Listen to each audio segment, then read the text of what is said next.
Good evening, ladies and gentlemen. The mayor has called the meeting to order. Mayor Davey. Here. Councilmember Kaplan. Here. Councilmember Laredo. Here. Councilmember London. Here. Councilmember McCormick. Vice Mayor Moss. Here. Councilmember Segarola. Here. Mr. Mayor, we do have a quorum. Please rise for the Pledge of Allegiance.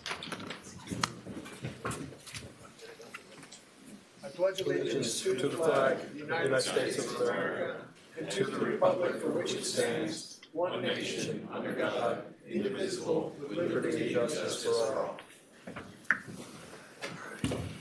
Mr. Mayor, the next item is brief comments by council. Right. Well, welcome all. This is the second budget hearing. I want to. You get into the issue, may I take? Well, no, I'm making my brief comments. It has to do with outside of the agenda for one second. We don't have, for some reason. I'm sorry. Prayers or, you go ahead and finish and I'll just. No, I was just going to say, I want everybody to recognize we do have a couple of systems out there in the Atlantic. I would like everybody to please pay attention, start monitoring your Village Connects. Don't be caught flat-footed. We are in the hurricane season, so I advise everybody just to keep watching what you watch. Anyway, Councilmember Laredo? Yeah, normally we have in our meetings some spiritual prayer reflections, which at least helps us, and it should be.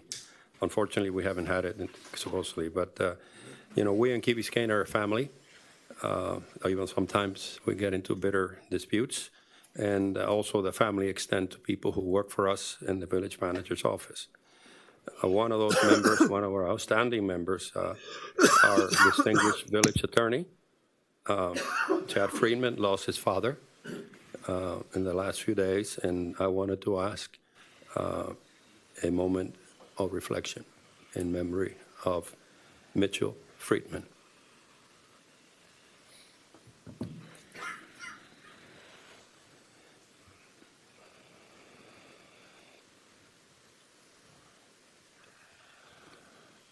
I would like to reflect from the Bible. Thanks be to God for his indescribable gift. And may your father, Mitchell Friedman, may his memory be a blessing to you and your family. Very well said, Councilmember. Anybody else? Okay. Next item. Next item is public comments. We've got a few people signed up. The birthday boy, Councilmember Luis de la Cruz. Luis de la Cruz, 640 Allendale Road. So we're here for your budget workshop. This is probably one of the most daunting tasks that you do as elected officials. I know that that's the way I approached it when I was on the council, and I know that that's the way most of you, if not all of you, approach it. This is a very important time in our community, where we are getting ready to do a lot of things that are going to impact our property values and our very existence going forward. So we have to be very careful when we come up here and we start talking about the budget. My good friend Ed London, who's probably one of my best friends, and I don't know that there's anyone that I trust more than Ed, and he's running for council, and I intend to vote for him. But we need to be very careful how we go about the budget system, and we can't start talking about, well, let's just cut the budget by 10% or 5% or 8% or whatever. It just doesn't make sense. If you really do think that items need to be cut, then we need to look at each independent item, and we need to look at them, and we need to say, okay, what it would be the effect of cutting this item? What happens if we take this money away from this particular item?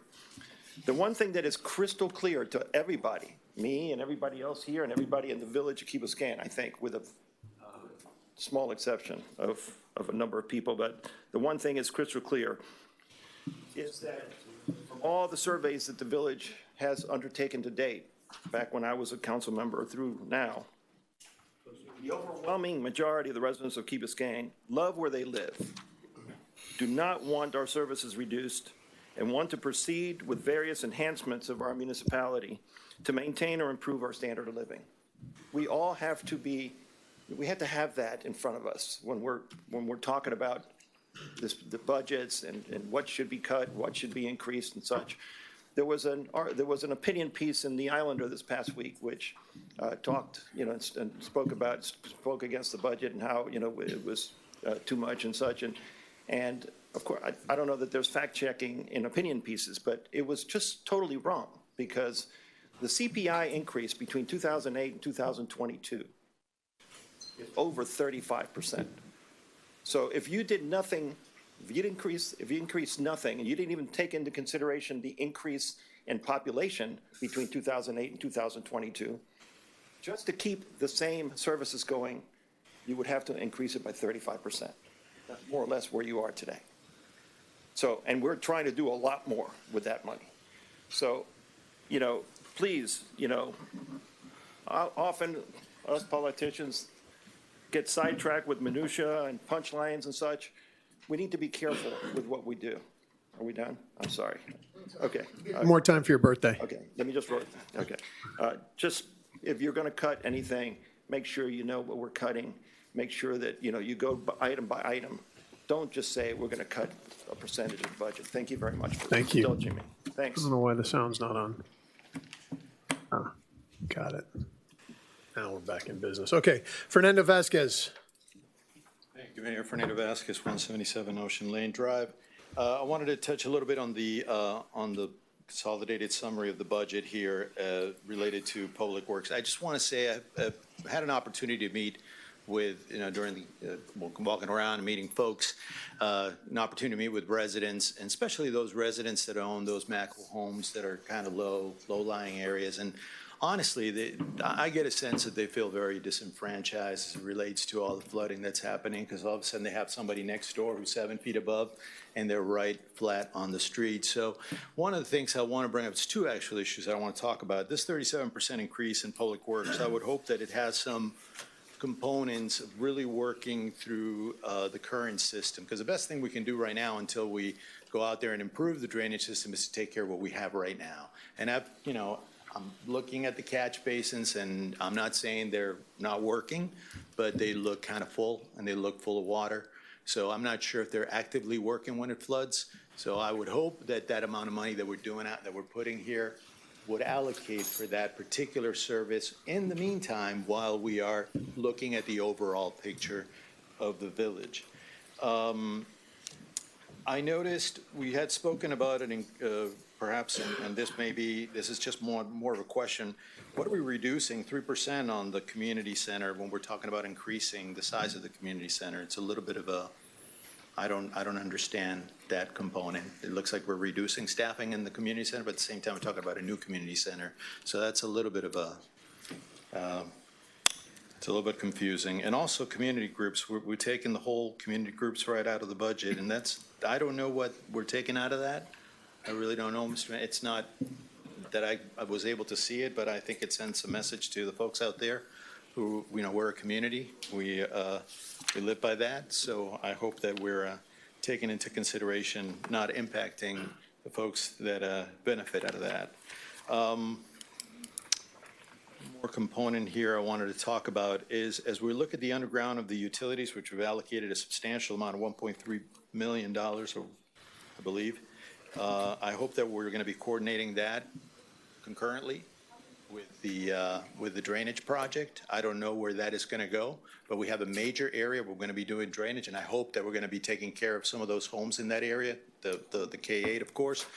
But how is the electrical going to be coordinated with that? Are we going to be doing electrical work somewhere else? I didn't get a picture where we're going to be exactly doing that, so I would recommend that you come out and maybe you explain to the public a little bit of how we intend to go ahead and proceed with the electrical work that we're going to be conducting. A couple of, that's critical, because there's a lot of logistics. We certainly don't have control over AT&T, FPNL, or Comcast. We do have control of our utilities, but we don't have control over there, so I'll be brief. And one more thing, too, there's $75 grand allocated for Virginia Key. I would recommend that we look at that carefully in light of all the stuff that's been happening with Virginia Key and the homeless. Perhaps, now I'm not saying kill it, but take a look at that, because, and I gotta go. Thank you so much. Appreciate it. Oscar Sardinus. Guys, try and keep it to 3. Good evening. Oscar Sardinas, 575 Crandon Boulevard. Department 612. Just a couple quick things. Number one, I saw you guys looked at the special population coordinator. Thank you for doing that. That's very important for this community. Also on the tail end of what happened with the sports, I think it was a perfect example of representative government. You guys are taking some action on something that's important to the community. Thank you for that. I'd like us to take a moment to learn, just try to find some learnings from other municipalities and what they've done with regards to stormwater removal. I myself was a resident in Miami Beach for some time, and I know that things could go very awry. So I just want to make sure that we're really looking at that very closely. I'm very happy to know that you have a grant and that we're doing a pilot program, and it looks like the filtration system is going to be good. But I want to take a very hard line that we are not dumping in our bay and polluting our bay. Talking about teen council, this goes along with the sports as well. Kids, for the most part, if they're not engaged, they tend to get in trouble. I think we have an opportunity here to engage our teens from so many different respects. So I'd like the council to look at an opportunity of maybe creating something around teen programming and teen council. And then on the tailcoats of Luis, the birthday boy, I also would like to assert that, yes, we want to be lean and we want to be efficient, but not at the cost of service and level of service. We've become very accustomed to a very high level of service compared to other municipalities. We're very blessed to live here, and I hope that if we're going to make certain cuts, that they're very well thought out and that we're not cutting those levels of service. And other than that, I just want to, last thing is the community center. I know we talked about it at the last budget meeting. I'd like us to relook at that. I've been in the community center often enough to know that it needs work. It needs expansion. The community needs it. I know it was contentious the first time around when the community center came around. I think there's an opportunity here to work a little bit on the programming and find out exactly what it is we need to do there. Other than that, thanks, guys. I appreciate for what you do. Good evening. Nicholas Lopez Jenkins. Nicholas Lopez Jenkins, 550 Ocean Drive. Just to build on what Oscar said, I think it was very exciting to see that there's a possibility that we'll have a special needs coordinator funded by the village. I think we should be in the forefront of programs like this. I think it's something that it does show the need for involvement in local government, the ability of being able to move quickly and to deal with issues that our neighbors are dealing with. It makes it important to see, as opposed to going through bureaucracies to the state, to the federal government. And besides that, 4th of July parade. Fund it, please. That's it. That's all I got. Joy. Jennifer Stearns Buttrick.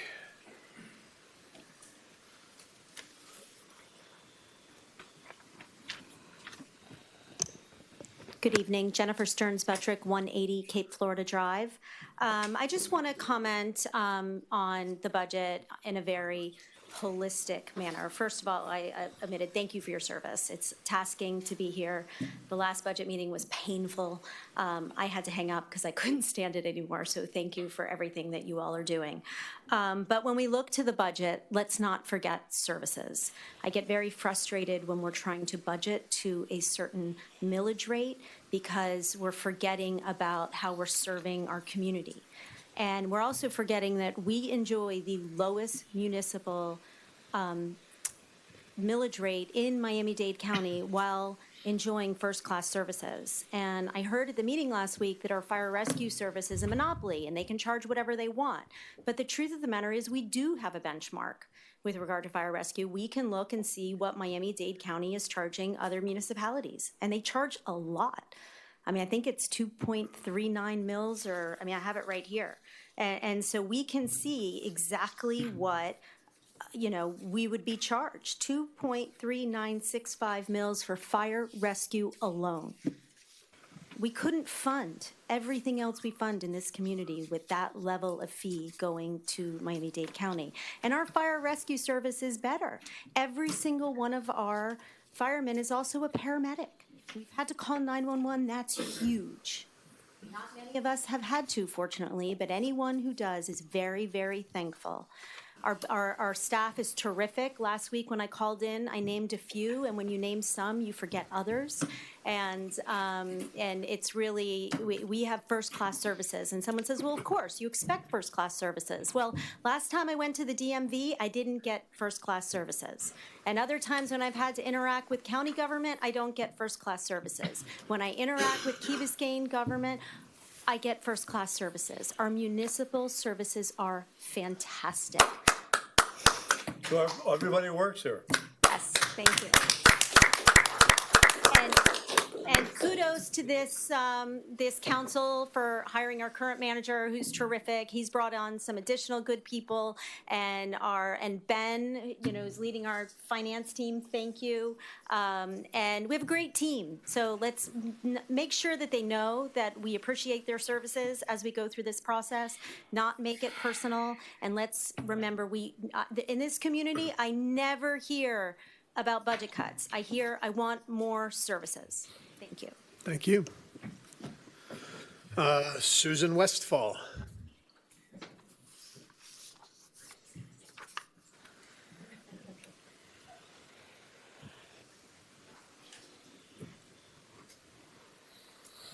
Well, hi, you all. Susan Westfall, 525 Allendale Road, Key Biscayne. It's so nice to see you in person. So I don't like to have to zoom in on you, so it's good that we're here. I really want to just say ditto to what Jennifer said regarding the services and the staff of our village. I have to say I have had to call on our fire rescue and our police at different times. My family has. And it has never failed to amaze me the level of kindness and help that comes from our fire rescue and police. I really have to say, at times I've been very frightened, and they have done their best to encourage us to calm down. So when I lived on the island as a younger woman under Metro-Dade, Alan and I once waited a day and a half for police to come to our house from Crandon when we had been robbed, not once but twice, two times in a row. And now it made the feeling of isolation, and it made the isolation very difficult. When we incorporated and have had to reach out, it's been almost just seconds, it seems, and there's help. And I don't, as a person who is aging, I am appreciative of that, but I'm speaking to our community and to everybody here who has ever had to make those calls. I also appreciate being in my streets and seeing police go by and recognizing them and them recognizing me. And it's not because they're hauling me off, okay? I am not the problem here. But I've even had the police identify my dog and tell me, guess what? Cody's in construction again. So the personal aspect of our services is hugely important. And with another generation of kids growing up on our island, it's incredibly important that they have that interaction and feel that safety. We are very fortunate to live in the 33149. So that's what I want to say to all of you. Thank you. Please don't cut services. As Jennifer says, I think people do want more. Okay. Thank you. All right, who's next? Andy Herrera.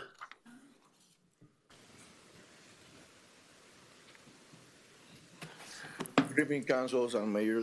My name is Andy Herrera, 166 Harbor Drive. I'm here tonight to talk about the items proposed in the budget. And I have a few questions really concerned about the vehicles, the fleets of vehicles that need to be replaced if there's any reason why they can be replaced, and if there is schedule for the replacements of these vehicles. So it's very important to look into the budget. Another issue that I was looking into the budget was the new patrol boat. It's my understanding that the boat just goes around the bay. Why do we need a boat that goes into Atlantic Ocean? I mean, I don't see any reason to get a major boat. Just, I mean, can be repaired and replace it with a lower cost one. So we are proposing also to spend some money on art in public places. I do support art in public places, but if there's any new construction that requires making any constructions of art, no, I don't see any that we are planning to do in the future. And this contradicts, the allocation of monies on the budget. So on the other hand, I would like the council to consider either returning the $1 million in department surplus to taxpayers or reabsorbing the surplus into the operating budget to lower the mileage rates below 3%. You guys are all aware, as a community, as a nation, we are experiencing inflation, high inflation, and to increase taxes at this time when many of the taxpayers are struggling and to balance their own budgets, senior citizens living in fixed income. This budget really, I was reading the whole scene, undermines the financial security of our residents. And then, as that pace, we need to fight and protect the quality of life of our families and children. We love Key Biscayne. We care about Key Biscayne. And I will ask you guys respectfully to not to vote to this very irresponsible financial budget. We have a manager, we got departments that can do the job properly and to reduce the cost to the lowest. It's the manager's responsibility to take care of this and the council to guide the manager and the manager to guide the head of the departments. They need to bring down this budget really low to protect the stability of our village. And we can do that. Definitely we can do it. Thank you so much. Have a great night. Thank you. Onofre Torres. Ready?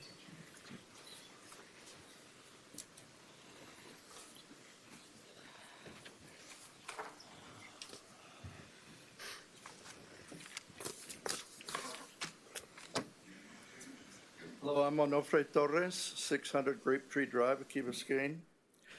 The reason that I'm here is I was reading the Islander News last week, and I came across an opinion piece that said that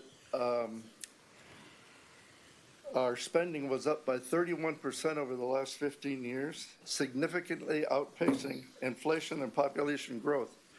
So I found that to be a pretty shocking thing at first, and I'm sure most people would react the same way.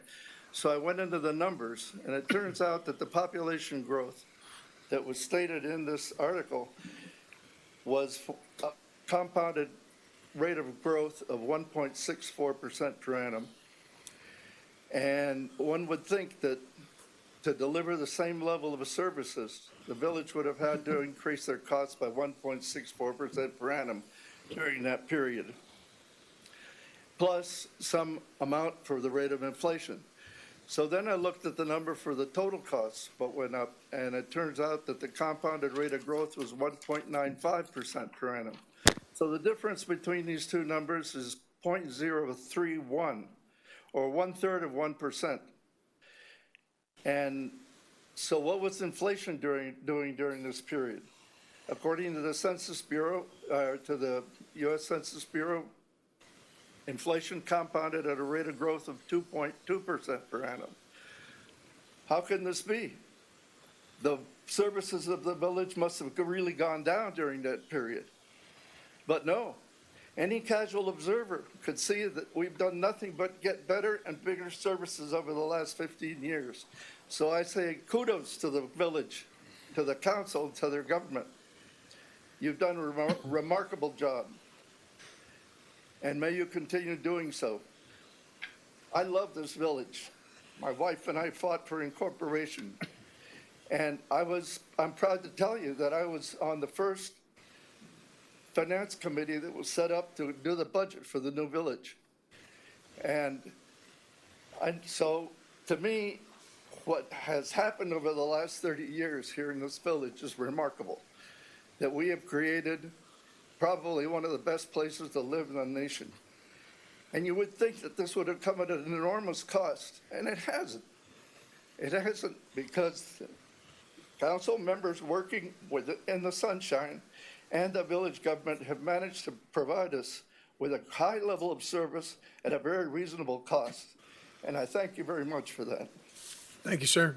By the way, I'm not in favor of saving nickels and dimes to take away from very important projects that we need to do. We need to maintain the rhythm that we've established, and we owe it to our children and our grandchildren. Thank you. Fausto Gomez.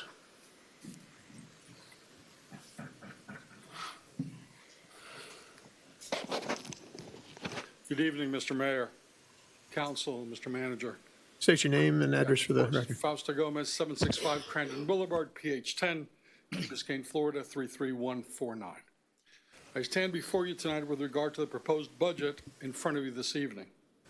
I believe I was the only person who spoke against the proposed 13% increase, which was in the original budget from the administration. And I'm here tonight both to thank you for making cuts to it and to let you know that more analysis needs to be done. 3 minutes is not sufficient to delve into the specifics of the department budgets. So with few exceptions, my comments will be overarching. First, we have important priorities that need to be funded. All of us support the resiliency efforts that are to be undertaken. The question is one of priority. We can't do it all, and frankly, we don't even know what it would cost. We have a guesstimate, and that is why this village has hired a firm to develop concrete numbers. We need targeted, staggered expenditures, not a panoply of priorities. Panoply of priorities leads to nothing getting done.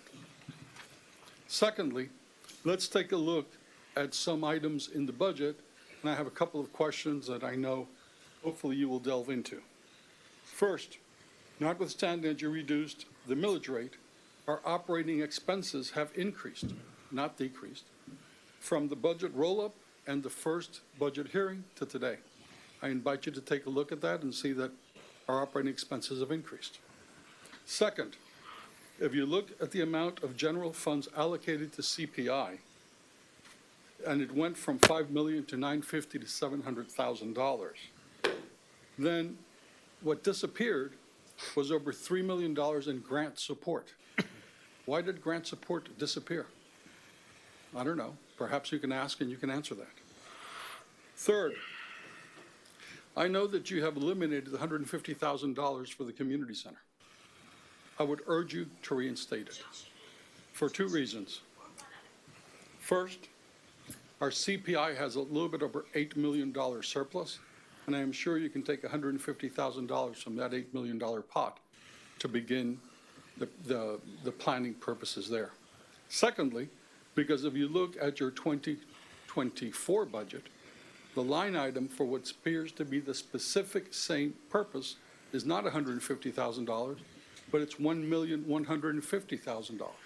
I'd rather buy $150,000 than $1,150,000 if the description is identically the same, and in your budget documents, the description is identically the same. Finally, I want to urge your investment. I want to urge you to support the provision of services for the disabled in our community. They merit it. That is necessary. It is only the right thing to do. Thank you, Mr. Mayor. Thank you, Council. Thank you. Joe Rasco. Good evening. Joe Rasco, 310 West Heather Drive. I want to talk a little bit differently about this budget. So I went and I analyzed what is going on in 7 of our sister cities. I went and looked at Pinecrest, Coral Gables, Miami Shores, Sunny Isles, South Miami, Doral, and Aventura. And what I noticed there was their assessed values, only 2 were slightly below what's happening in our area. We were at a 10% increase, and 5 of there had higher increases than we did. When we look also at the millage, as been stated before, our millage rate is way below what it is in other areas. Ours, even at the proposed rate tonight, is 3.16. When you look at the closest one is Aventura at 4.12. The other things that are important to note is the fire department. I looked at the fire department. We're proposing to spend $630 per person. Only Coral Gables, who has its own fire department, comes close to how we do it and for what amount of money that we do it. And 3 of the 7 were higher than the village of Key Biscayne. The fire budget at 26% of the total budget compared favorably to other municipalities. When I looked at that, 4 of 7 are in that tight range that we're in. The police budget, which also represents 26% of our budget, is where it compares very, very favorably to these other 7 municipalities. We are in a very tight range, and we are above all of them but 2. And the way that I read the documents is that our proposed budget represents an increase of only 2%, which is lower than all the 7 municipalities that I surveyed. Something to keep in mind, these are comparables where we need to work within this market, the market that we're in, and these 7 cities we compare either better or slightly in the middle of that pack. Thank you for your time. Thank you. Anybody else want to speak? Okay, I'm going to anybody signed up online? No, I'll read the instructions. Read the instructions. Please call 305-365-7569. Enter Zoom ID number 231-627-8415. Then press pound. There is no participant ID. Press pound again, and then enter *9 to enter the queue to speak. If you're joining us through the Zoom app, please click the Raise Your Hand button.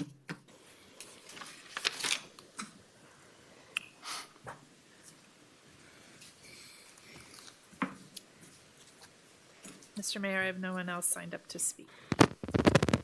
Close public comments for this. Next item. Next item is a millage resolution, a resolution of the Village of Key Biscayne, Florida, adopting the final millage rate of the Village of Key Biscayne for the fiscal year commencing October 1st, 2022 through September 30th, 2023, pursuant to Florida Statute 200.065 Trim Bill and providing for an effective date. Moved. Second. Okay, I'm going to open this for public comment because we have to open up the millage resolution. Anybody who hasn't spoken want to speak? I'm going to close public comments. Let's go. I'm going to move to table this right now, or do we need to read it into the record? I second the Chad, or table. can we just table it right now? You can table it. Make a All right, so motion, we've got a second on tabling. I'm sorry, who seconded? Councilmember Laredo. Thank you. Okay. All those in favor? Aye. Opposed? Motion carries. What is this? Okay, let's go. Next item.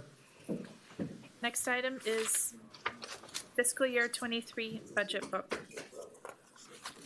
May I ask a question? Certainly, of course. Go ahead. Well, first of all, thank you for the members of the public that took the time out of their evening to come here and give us their opinion. That's always valued.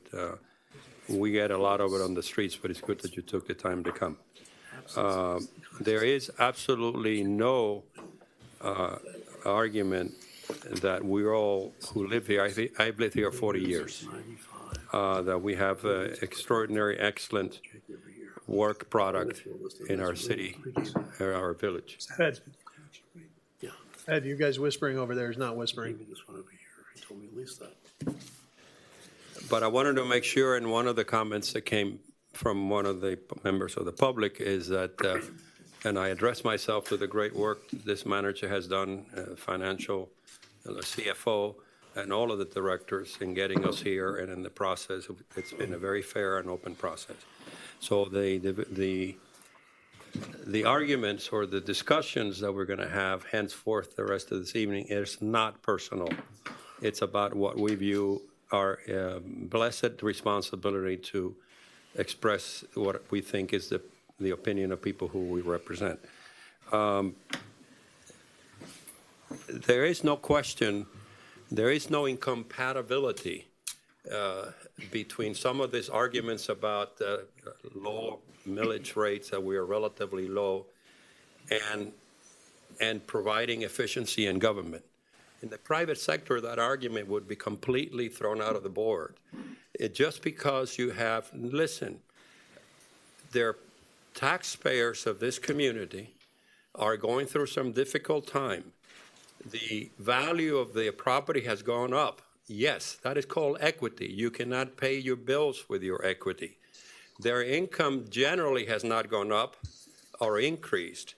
So it is easy to say, well, we have a nice, reasonable rate of millage, but for the Joe taxpayer, his bill, which he has to pay in cash or a check, is in cash, where he has no alternating change in that structure. So whatever happens today,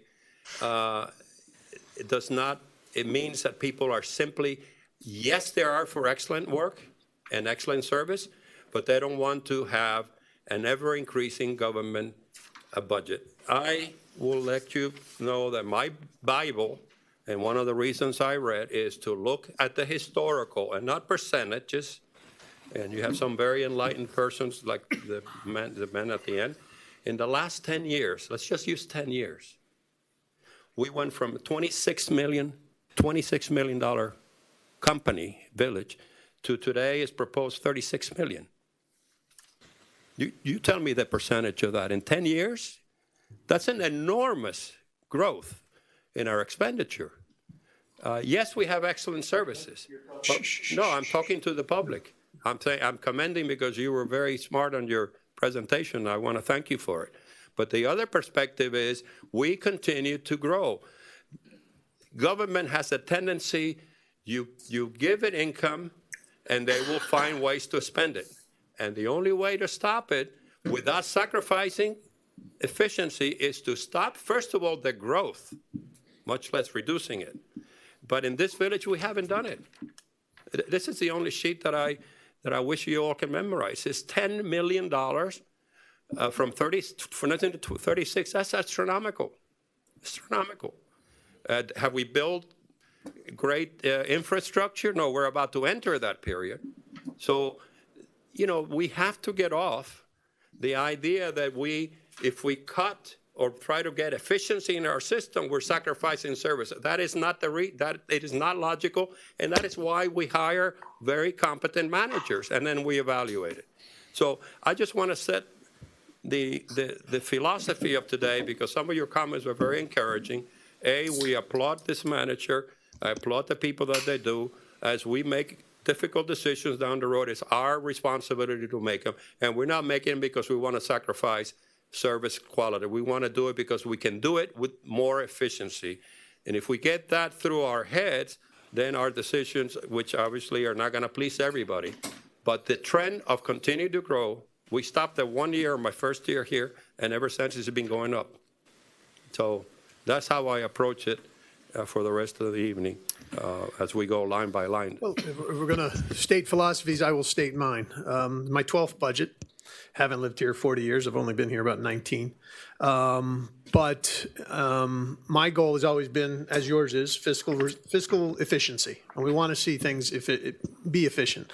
I think we've created an incredible team at this point. I think our manager and staff are above all else. I mean, our fire and police, people have spoken to it. My interactions with fire and police when I've needed them have been incredibly stellar. The people we have on staff have been phenomenal. They're people. They treat every situation that I've been involved with them in a humane, somebody used the word kind. I mean, I think that's specific, and that's what you're looking for when you're in a critical emergency situation.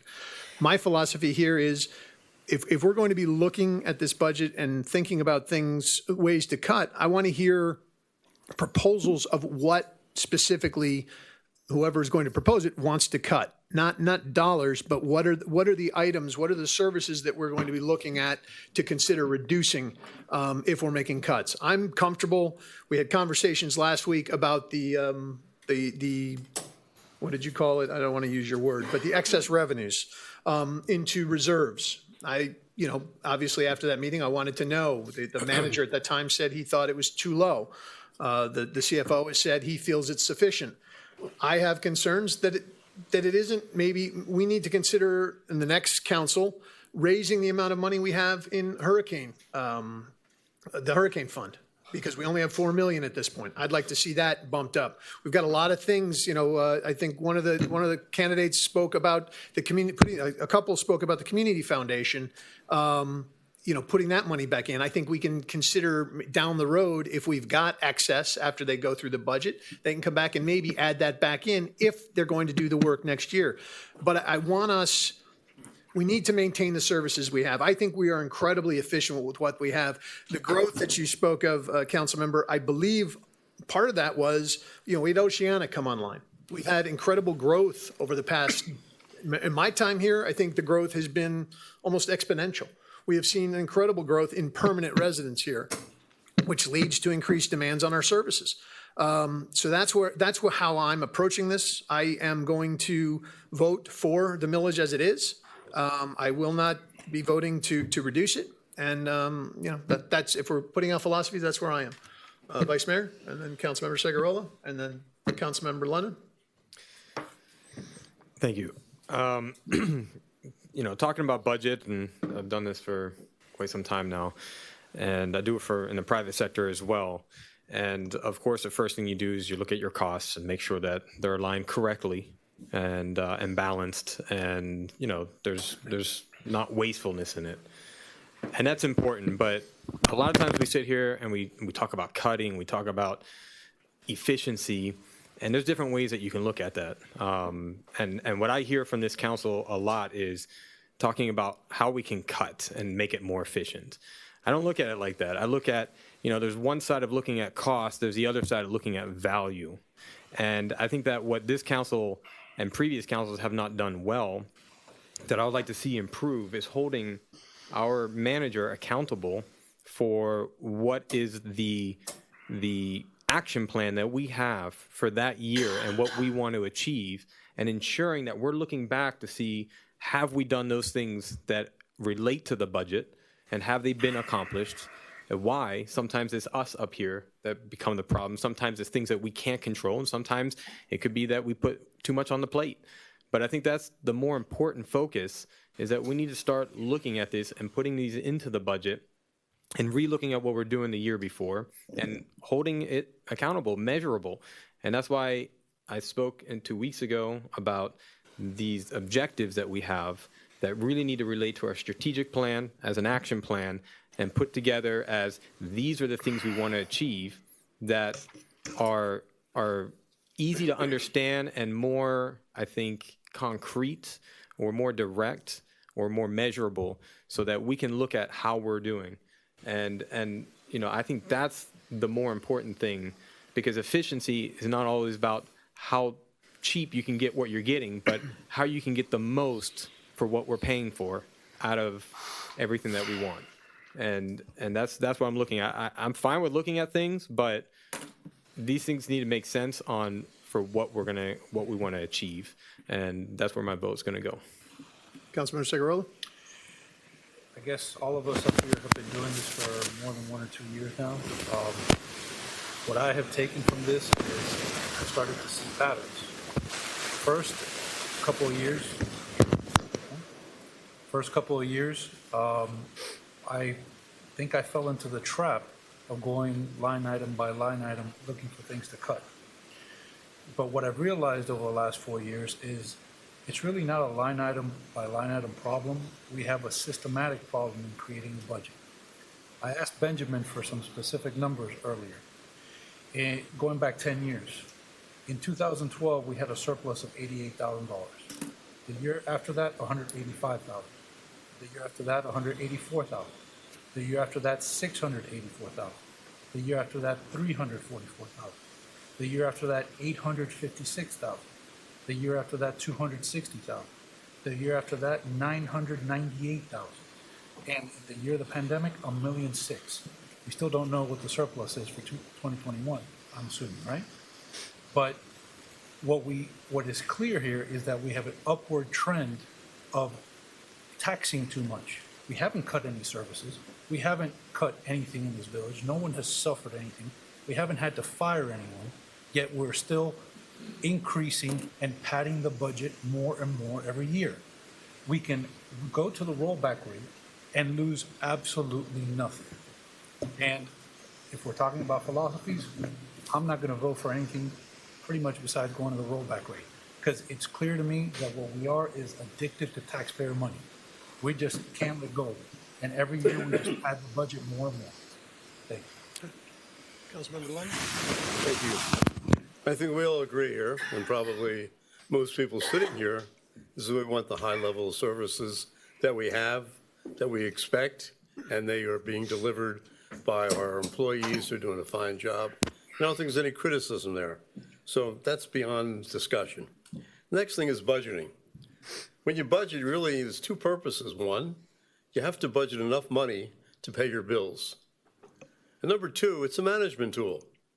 Now, what Ignacio was just saying, well, you can over budget all the time, so you always look good.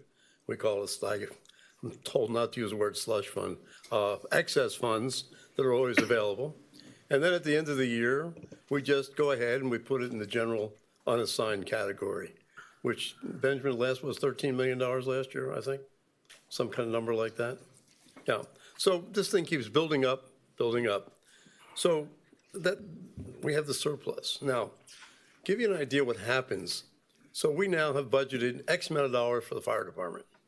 And the fire department says, fine, you're entitled to 4 weeks vacation, 3 weeks sick leave. If you don't buy it, there's a whole plan on buying it back, selling it back. We can pay them back. So that year, they have some excess. So we have surplus.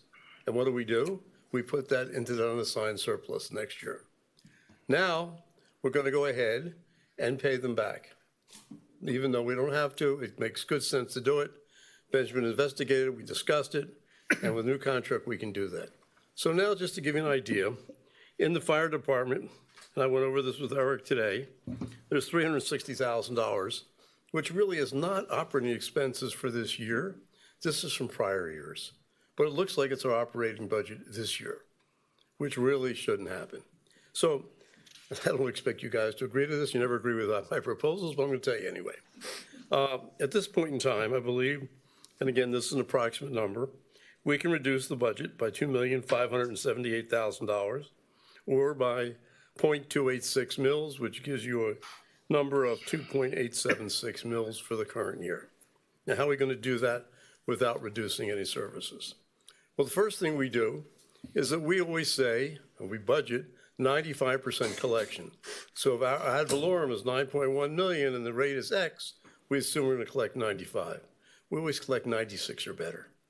So that's $270,000. Not a big deal, but it's $270,000 that we don't need to collect, since when I say we don't collect in taxes, because we're collecting it from the taxes we're collecting. I mean, it's a lot of collecting something, but I think you all get the idea. And then the fire department thing I just mentioned, everybody here has a copy. I'm sorry I didn't bring it for everybody here. That's $360,000. Now, the one thing that Eric and I fight with and argue all the time is fire inspectors. We're paying 9 firemen to be fire inspectors. We pay their CUs or continuing education, et cetera. But somehow or other, we don't utilize them. We get an outside fire inspector, which we got last year. And now we have a part-time fire inspector. And I would like to utilize, as the only thing in the fire department, utilize our firemen as inspectors rather than that part-time inspector. That's $50,000. Then we have three things from the police department. And the three things of the police department are, we have a fleet maintenance coordinator. In other words, first we buy all the cars, we take care of them, now we have somebody to coordinate the maintenance on them. And I've been arguing about this forever. We still have that person. And then we have an administrative services coordinator, and then we have an executive service administrators coordinator. Now, these people do not affect the crime on the street. They don't affect anything else, but we do have those people. I'm not mentioning, and I don't list here, the fact that people are complaining, and you probably heard about it, we have too many damn cops on the causeway, and they're giving out all these tickets. But yet, about 9 years ago, we had a vote 4-3, and we decided we're going to go and have 2 policemen patrol the causeway because there's not enough cops on the causeway. And then it came back up for vote again, and it was decided not to do away with it, 4-3. And then the person who changed their vote, and it became 3-4, and we still have that. Well, do we still need those 2 cops on the causeway? And I'm not going to bring that up tonight, but think about it. People are complaining we have too many cops, but yet we have 2 cops basically who are supposed to be on the causeway based on that particular plan going back there. Then we have another thing called resiliency coordinator. This is a vacant position. We have a resiliency sustainability executive, which is Roland Samini, who is fantastic, and now we're going to have a coordinator. This is besides one of the things we have budgeted for somebody in Veach, who is going to be another coordinator, is going to cost us $1 million. So this is a vacant position, and I'm suggesting we don't fill that vacant position. Then we have minor item, but this is stuff that gets caught in the budget. I don't know if you guys saw this or not. We're going to hire a consultant, a guy who's going to take care of endangered species, and that's $15,000. I don't know which endangered species we're talking about, and it's only a small amount of money, but really I don't know why we're going to go pay somebody $15,000 to do something about endangered species. I don't know if that's our responsibility. And then BCP, that's a BCP thing. Then another BCP thing is they have, they have in the budget for 3-week leave that people are entitled to, and they're talking about hiring other people. And I believe part of that's not necessary, so that's down $30,000. Now, the other thing, big item, we allocated last year, this current year, $500,000 to the Back Bay study. And obviously, we didn't do the Back Bay study. It's still not being done. We hope it will be done. The general was supposed to come down. That was canceled, but it's going to happen. But Steve told me that we probably, with $200,000, we can get moving on the thing, get it done. So that, since we have $500,000 already in that fund, we take $300,000 out. Now, as far as the surplus this year, Benjamin doesn't have the final numbers, but it's going to be approximately $1 million. And I thought it was $3 million last year, not $1.6 million, Ignacio. So if you just use that million, you come up to a savings of $2,578,000, which lowers your millage by 0.286, which gives you proposed millage of 2.876. And that's it. And if we do that, we're giving people, we're not taxing people for any more than we need to operate and give them the high-level services they're getting, and it's more proper accounting. And then we can also manage properly because you know what they need to operate the actual individual departments, not giving them more than they need. That's all. Thank you. Councilmember Kaplan, and then. Well, I'll start maybe granularly, and then I'll revert to philosophy.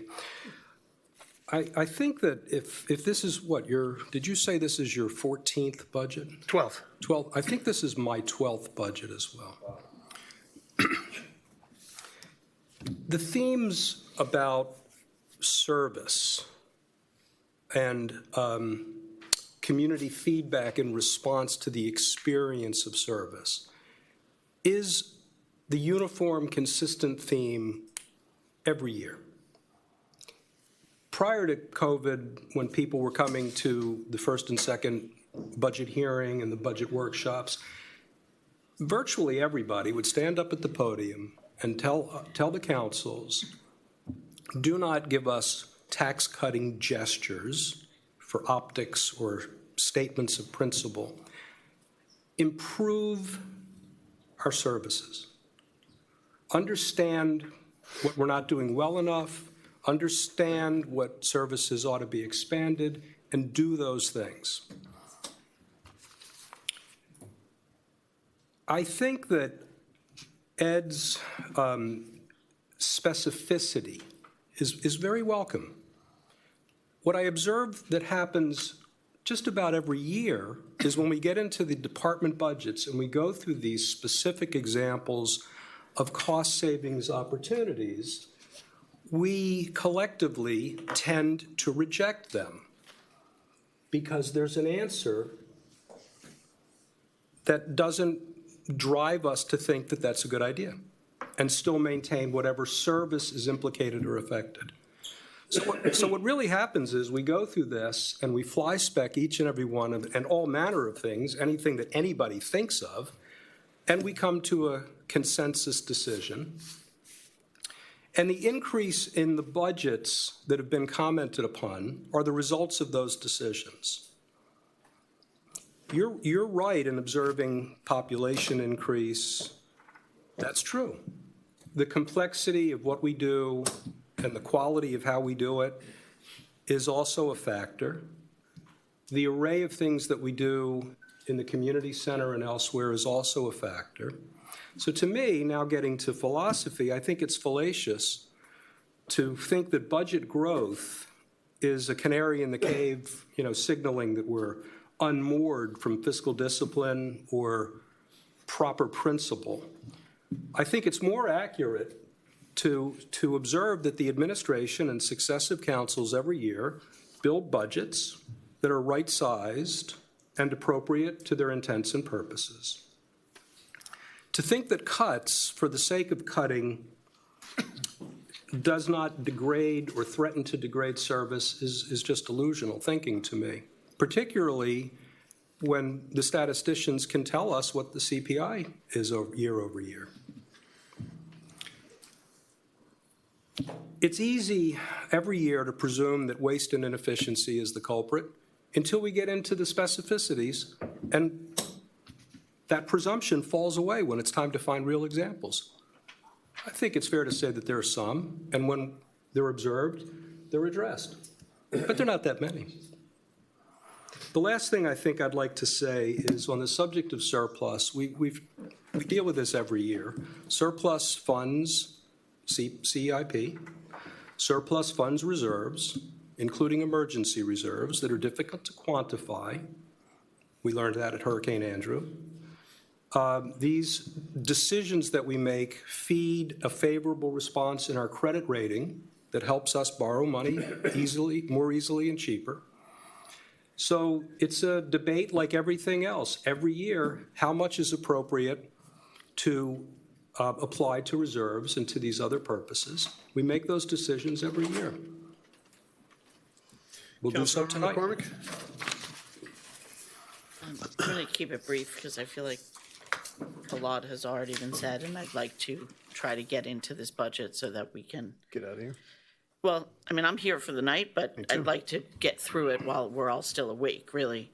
I think for me, I think it is important that when we talk about the budget growing, that we do keep in mind not only of as Mike and Frank said, the increase in population, also the increase of the services that we offer, but the one that nobody's talked about is also the changes of what we've seen environmentally in the last 10 years and the massive projects that we have ahead of us just to be able to sustain living here. So, and those things have slowly been creeping into our budget. We didn't have Roland. We didn't have a lot of different things that we now have to pay for. We're happy to pay you, Roland. You do a great job. I didn't mean for that to come out the wrong way. But I think for me, when we budget, it's important that we set our priorities and then we look at our costs of what it costs to fulfill those wants, and that's how you set the budget. When I hear things like, well, we're just over budgeting, I'm really curious to know specifically where that is, because that's not something I'm interested in doing. And Ed, I thank you for this. Well, I do every line list, item in every department. And You know that. I do, and I think it's useful. I think and I mean no offense by this, while I trust that you know what you're talking about on many, many subjects, I also like to know what the people who do the job every single day think that things are going to cost.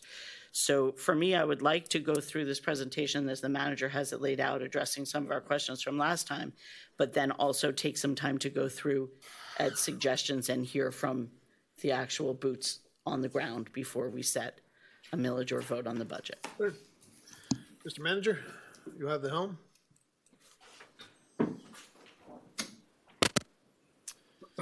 Okay, so good evening. Thank you, Mr. Mayor and council members, for the opportunity to present our proposed budget tonight.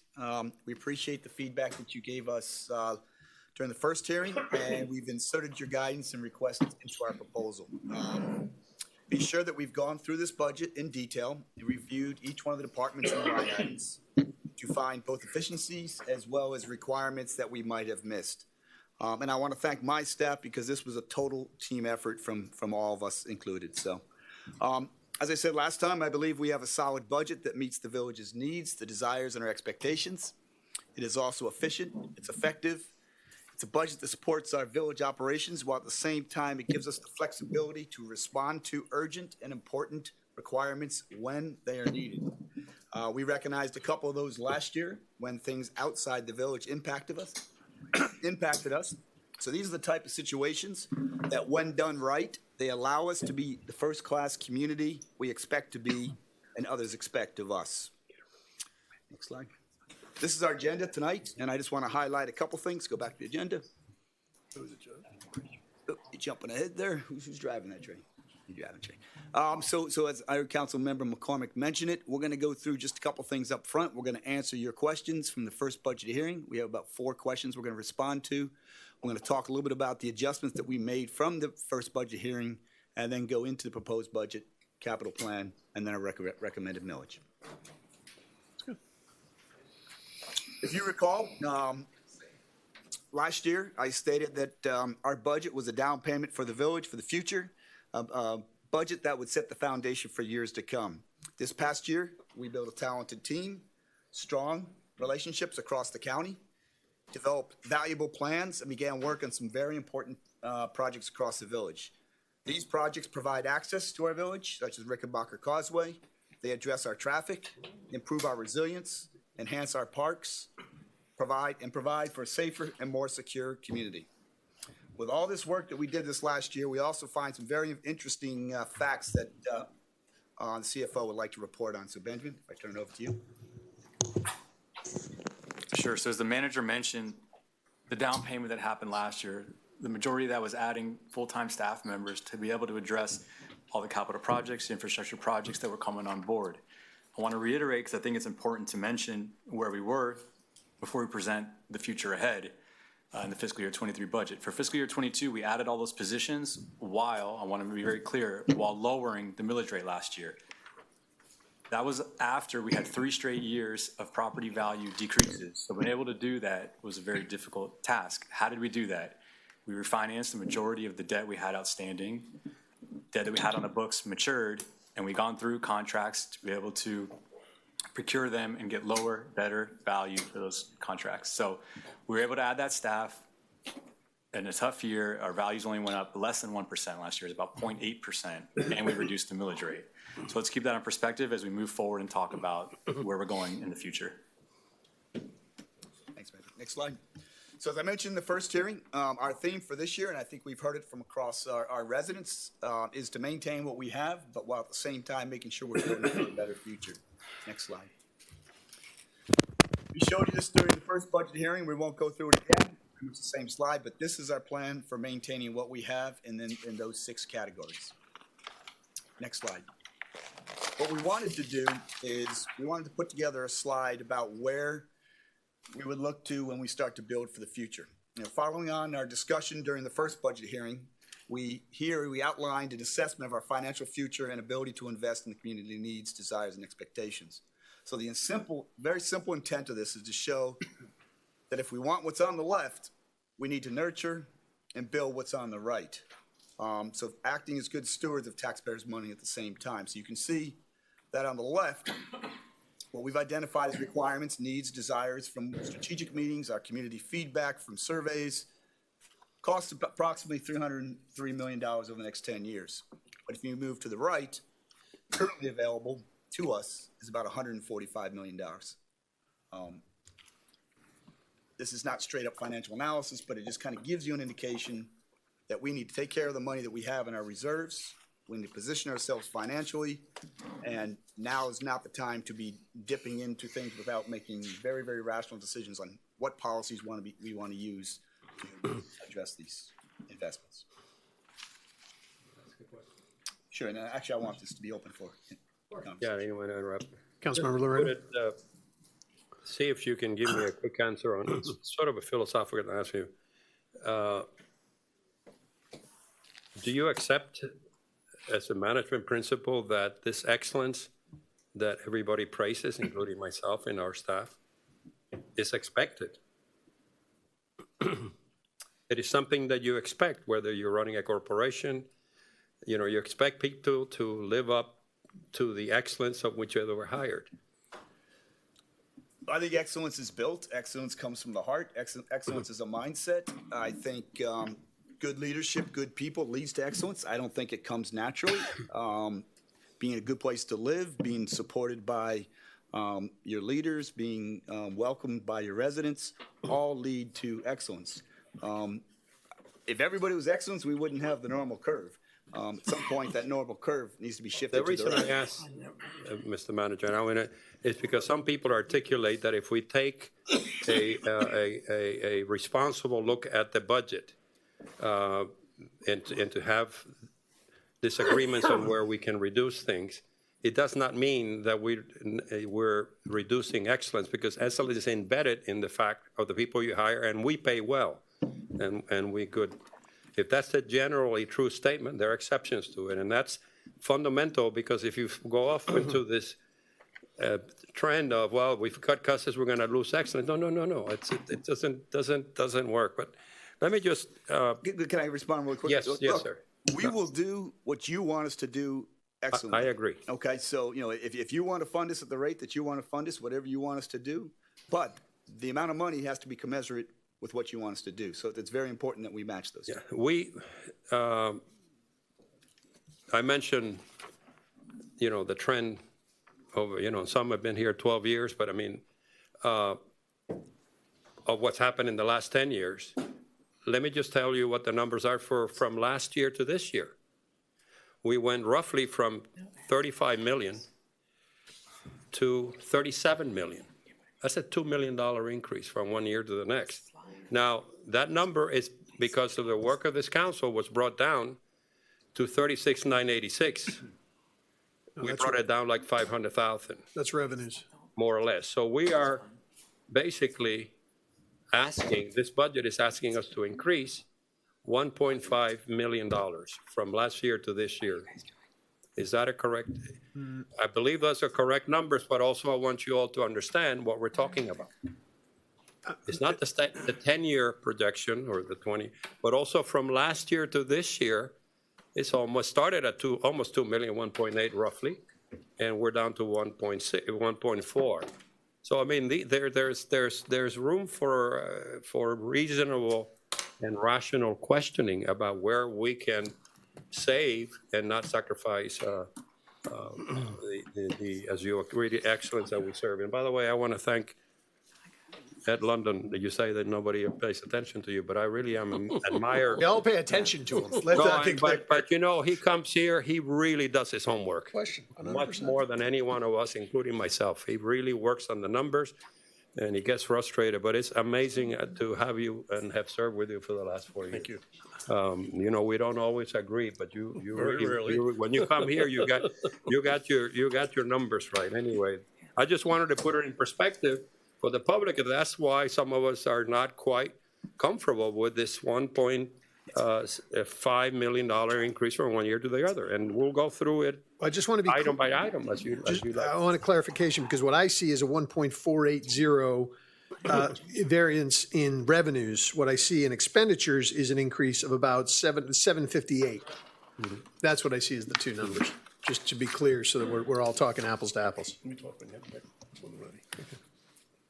All right. You're gonna go, No, go ahead. department by department? No, Steve's still done. Oh, I'm sorry. Steve's still going. You done, Steve? No, he's got a ways to go. Come on. Sorry. What's that? Steve? You're going to see history tonight. We're not going to see history tonight, okay? Move Can we on. go to the next slide there, Joe? So, and I think Vice Mayor Moss spoke well when he talked about measuring ourselves, and I think we should. During last hearing, I went through our goals one by one, and it was the broad goals. So what we've done is I've narrowed them down to what you see in front of you. These are my recommended top 12 priorities for the coming year, and you can read them yourself. And this is something we want to have a discussion about. We can, but this is the basis of our budget. This is the drivers of our budget, and this is where we're going to focus our effort as we go forward into the next fiscal year.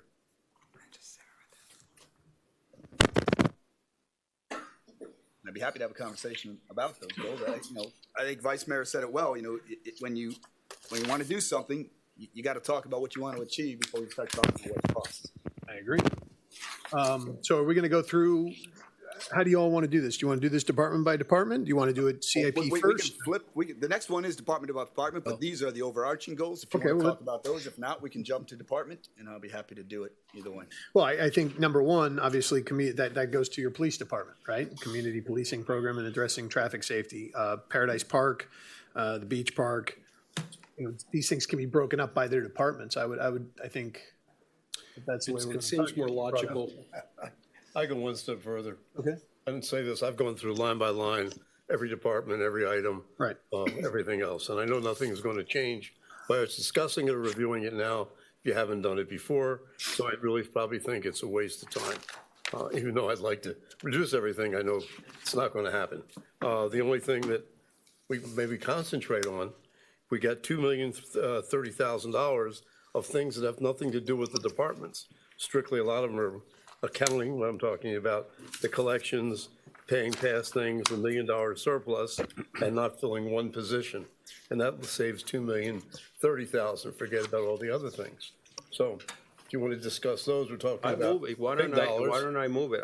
I like the way you approach it. Maybe you can move and then lose or up and down. I move either item by item. It's going to get killed. Well, I know. The one thing I always disagree with you, Ed, is you always make the comment that you were going to lose. Well, that's why. I count my votes. But we got to stop. Yeah, I know count that there are votes. 4 votes already, but So I let's have no do. choice. You're doing a great job. You got the numbers. Let's go this work and maybe go through the increase ad valorem, the fire department special pay from prior years, the 360, or you want to move it? Hold on a second. Oh, I'm sorry. No, Mr. Manager, you. had a comment. So what I'm hearing, what the council would like to do, we like to skip over our strategic. I mean, I guess the question is, I don't know, I'm are- hearing that's what go two into the people want to numbers? do. I would love to hear the questions from the first budget hearing and let you finish what you were doing. Yes, please finish. Okay, so. Well, are we going to talk about the top priorities? Madam, Are we these- did not interrupt him. He said, are you ready for questions? That's what we jumped in. So No. just to make sure that Okay. we get this. Absolutely. But we did not speak until he said any questions.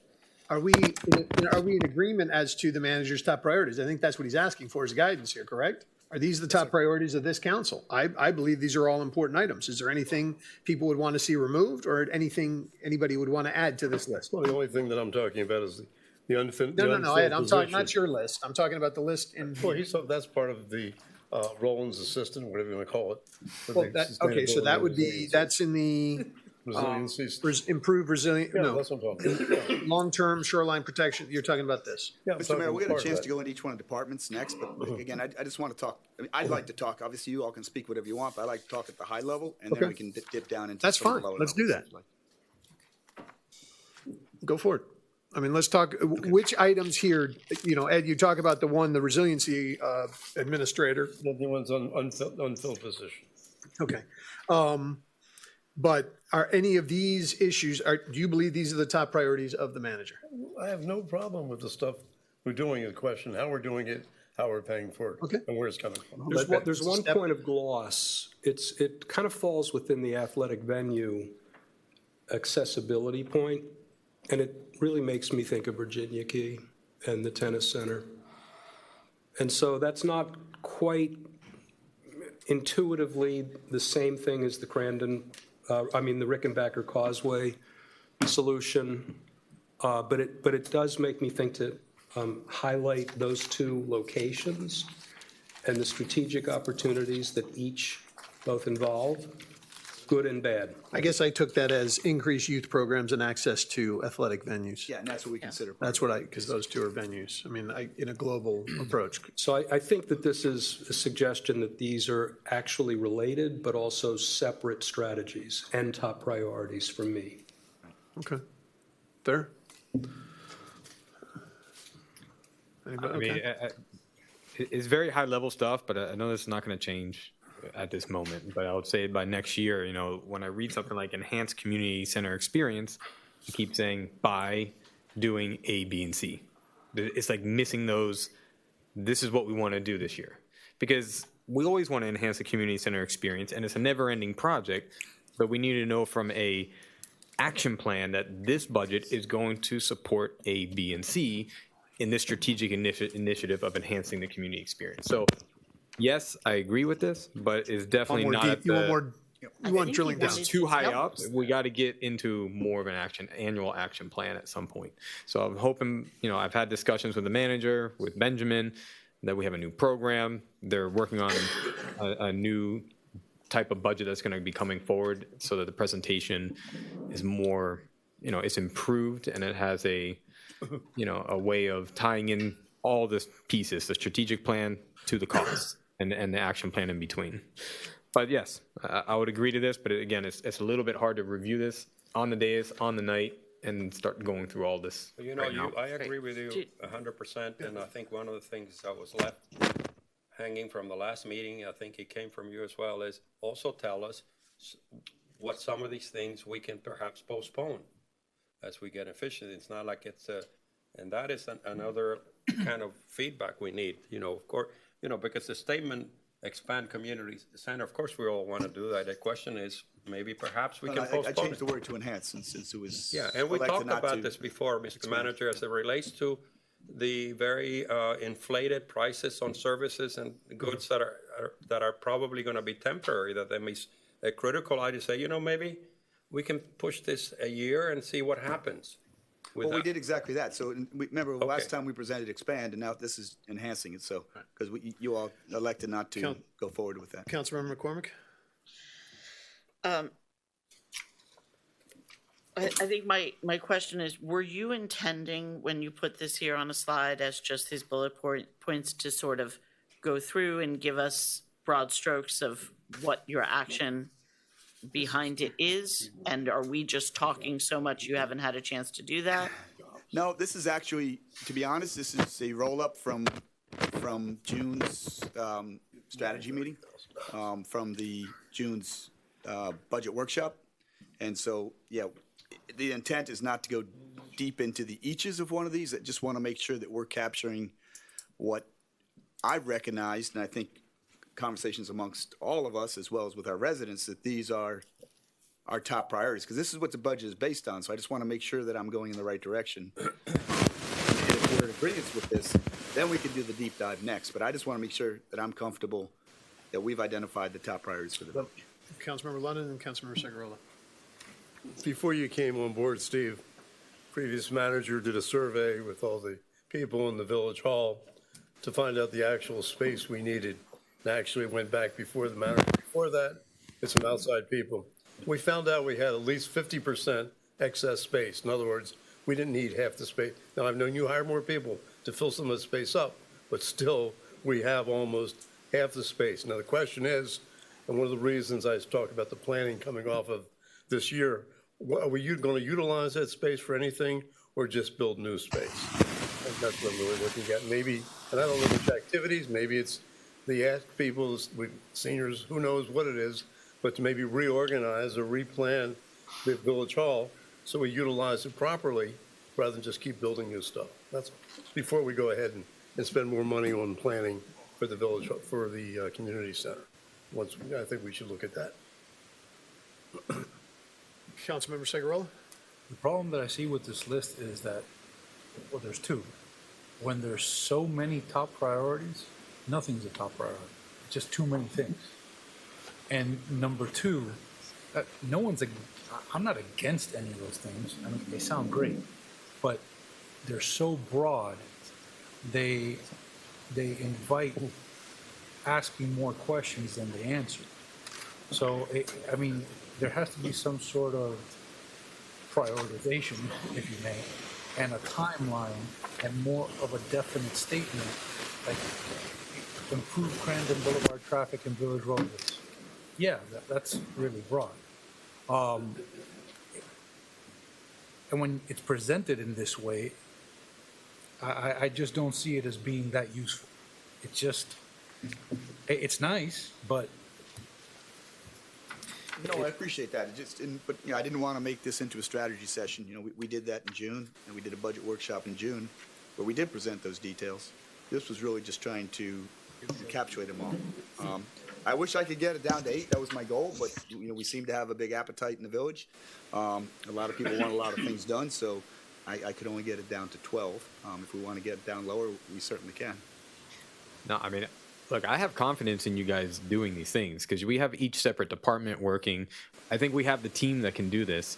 And, going back to our strategic plan, I mean, you have the action plan in here. I think just for me, it's just a disconnection between having this with the budget tied. That's it. And I know you guys have it. I know it's in your head. I know you don't want to spend 5 months constantly just tweaking a budget presentation instead of actually doing the work out there. I get that. We have to make it simple, but that's why I'm thinking this is not going to happen now, but with this coming up, I know we spoke a lot that I think it just helps to put, hey, we want to do this, and A, B, and C is what we're shooting for in this budget, and this is where it is. It's simple, but we're not going to get to that tonight. But I know that you guys, I'm not afraid of if there's 12 or there's 8. I know you guys can do it, and I know it's there, and I know you guys are working on it, at least from my standpoint. But I don't have that confidence is not there just because you have 12 on there. Councilmember Kaplan? Well, I think we will get to it tonight, and I think we got to it in a not terribly efficient way at the first budget hearing, and also at the strategic planning session, because all of the details are in the budget. And we know what they are because we worked this. So it's not coming out in this conversation right this minute, but it's going to come out tonight if we adopt this budget. So you want to go over the questions from the first budget hearing? The next slide.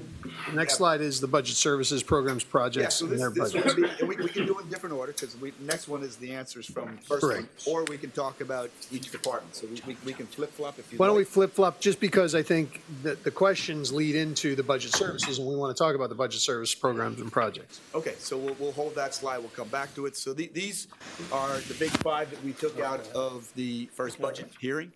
Mapping funds to structural changes. I'll have Benjamin go over that. Talking about our special needs program. We'll have Todd come up and talk about that. Maintenance and repair. Jake will do that. Fire rescue OT requirements, overtime requirements. Eric will take care of that. And you actually had a request to put the FY22 actuals at July 31st. Benjamin added those into the budget, so you'll see those in the budget itself. Perfect. So with that, Benjamin, you want to talk about this one? Sure. So here's some of the major structural changes, and I heard a lot of the public comments tonight. There's a little confusion, so hopefully this allays some of those concerns. The first one, there was money in the Parks and Recreation and Public Works Department that were more related to athletic programs. We're trying to get a better feel for what it actually costs to provide those services, so that when we look at the revenue side, we're ensuring that we charge rates that are balanced and not only are fair and competitive with other municipality providers, but also that help address the costs. We know what it costs to sod or to put turf on a field, and the athletic departments obviously contribute heavily to marking them up. The second one is about the facility repairs and maintenance. There was a comment about if we're trying to do more at the community center, why did the budget go down? And here's the answer. All the facility-related maintenance costs have moved to the Public Works Department. As part of the manager's plan in fiscal year 22, we hired a superintendent who's going to really help us assess the needs of our facilities rather than have the department directors who are focused on their operations, who don't have that expertise of the repairs and maintenance of the building. He's specialized. He's going to do that. We've empowered him with the budget that was within those about 6 different funds, so that he has a centralized budget where you can focus on those repairs. So just to be very clear, the funding didn't go away. It's just been reallocated to the Public Works Department. And for the last one, I heard a public comment about what happened to the funding to the community groups. Rest assured, the community group funding is still there. However, they're going to be in those three departments: Parks and Rec, Public Works, and Administration, depending on the type of programming or services that they will be providing. Okay. No questions with that. Todd, if you come up and talk about the special needs program. You want to just make clear possibly that the funding amounts for the community groups were all honored as per last year and as requested? That's correct, right? At a minimum, last year's, and some even greater depending on the The request. ASK program received a little bit more money. But Ed still won't try. Good evening. What you have before you is our recommended plan to proceed to address the special needs program. It'll allow us to use these different organizations to scale up our program and activities to match the need of our community. Each of these organizations specializes in the areas that we'll be using them. They've done this for other municipalities and corporations. So having the training for our staff, the job training, and then the inclusion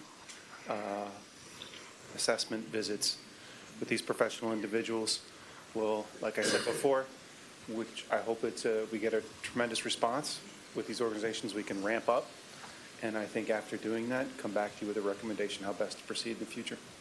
That's great. And I appreciate y'all putting this in because this is something we need. Any comments or questions? Okay. Next If item. no questions to that, Jake, if you would come up. And this is, as a lot of what Benjamin just mentioned, a lot of our residents mentioned in public comments that they saw a big shift in the budget. This is where a lot of the money was shifted into Public Works so we can focus very specifically and in detail on taking care of our facilities. Okay. For fiscal year 23, we estimate that we'll spend about $2 million in facilities operations, maintenance, janitorial, and repair services. I'll go in detail, very brief detail on each major area. Approximately $400,000 will go towards repair projects. We have 26 repair projects identified as of now, ranging anywhere from $5,000 to $180,000 for three major facilities: fire department, village hall, the police department, and the community center. Similarly, we estimate that we'll spend about $469,000 for janitorial services and $425,000 for maintenance services. Maintenance work will include work such as AC equipment maintenance, electrical service, plumbing, floor, carpets, paints, and so on and so forth. In addition to this, too, we have a capital program that has some facilities improvements projects included. So we have this year a total of $685,000 program for facilities-related projects, and there are 5 projects that I'll go real quick. One is rehabilitation of village green bathrooms at $250,000, reconstruction of women bathrooms of the fire department, $110,000, miscellaneous village-wide paint of facilities is $200,000, reconstruct and build new entry block sign at $50,000, and renovate building offices at $75,000. And some of them come from ARPA money, some from building funds, so they're different funding resources.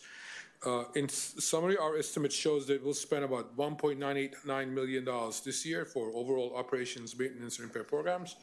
And then the budget is breakdown in 3 areas. One is the general funds for the Public Works budget that we have that came from everybody else, every other department this year. So we have it collected in our Public Works so we could manage it properly. And then we have $469,000 for janitorial services. And we have $685,000 in CIP plan.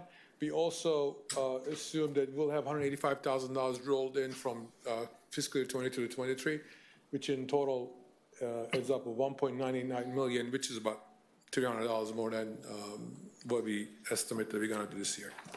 So sorry, the fiscal year OMR rollover are things that we haven't gotten done? No, actually, so what happened was, there was a line item for community center roof repair, which hasn't been done. We only spent a little bit of money, so we assumed that we'll roll that into next year so we can address it.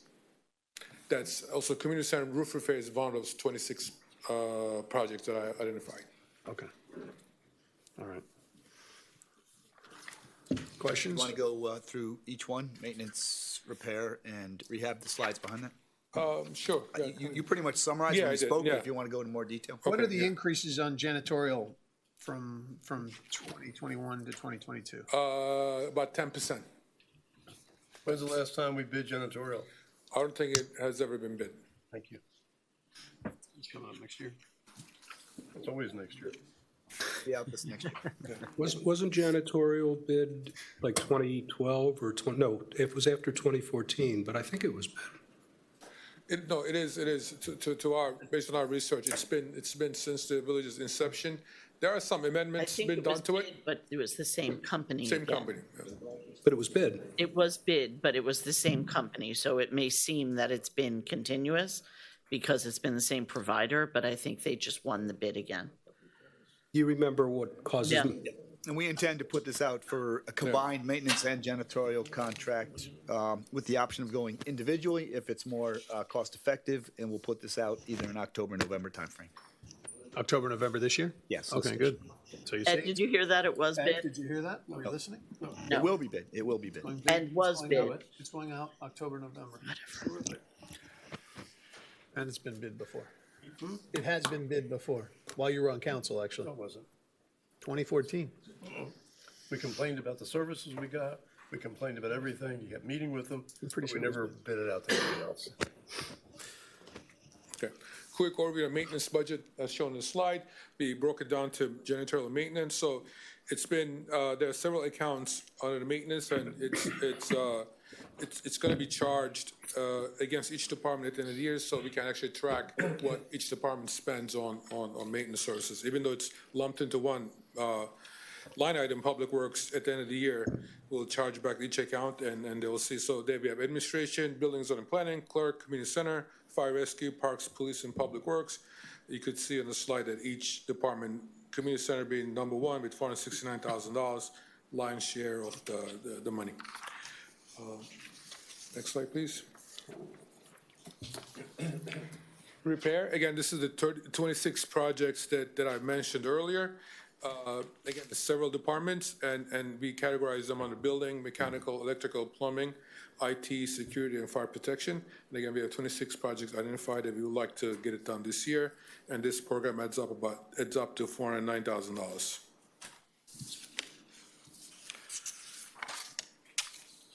And this is the capital projects. Again, it's been broken down by department. We have 5 projects I listed earlier, and it's $685,000 for this year. In this slide, you will see that we have future years. So we are thinking that next year we'll put $163,000 fire rescue and $25,000 in the police department. Those are the identified projects this year, but again, I'm sorry, last year, but for the future year, not this fiscal year. In summary, this year, again, total expenditures will be, is our estimate, $1.989 million. Thank you. Yeah, I want to thank you for putting that together. I think this is a right step in the right direction of consolidating this and having more control and oversight of all of our facilities. So I think this is a good step in the right direction. And I think it's critical because, all of our facilities are about between 20 and 25 years old, so it's really when buildings start to see their wear and tear. So, no other questions? Chief Lang?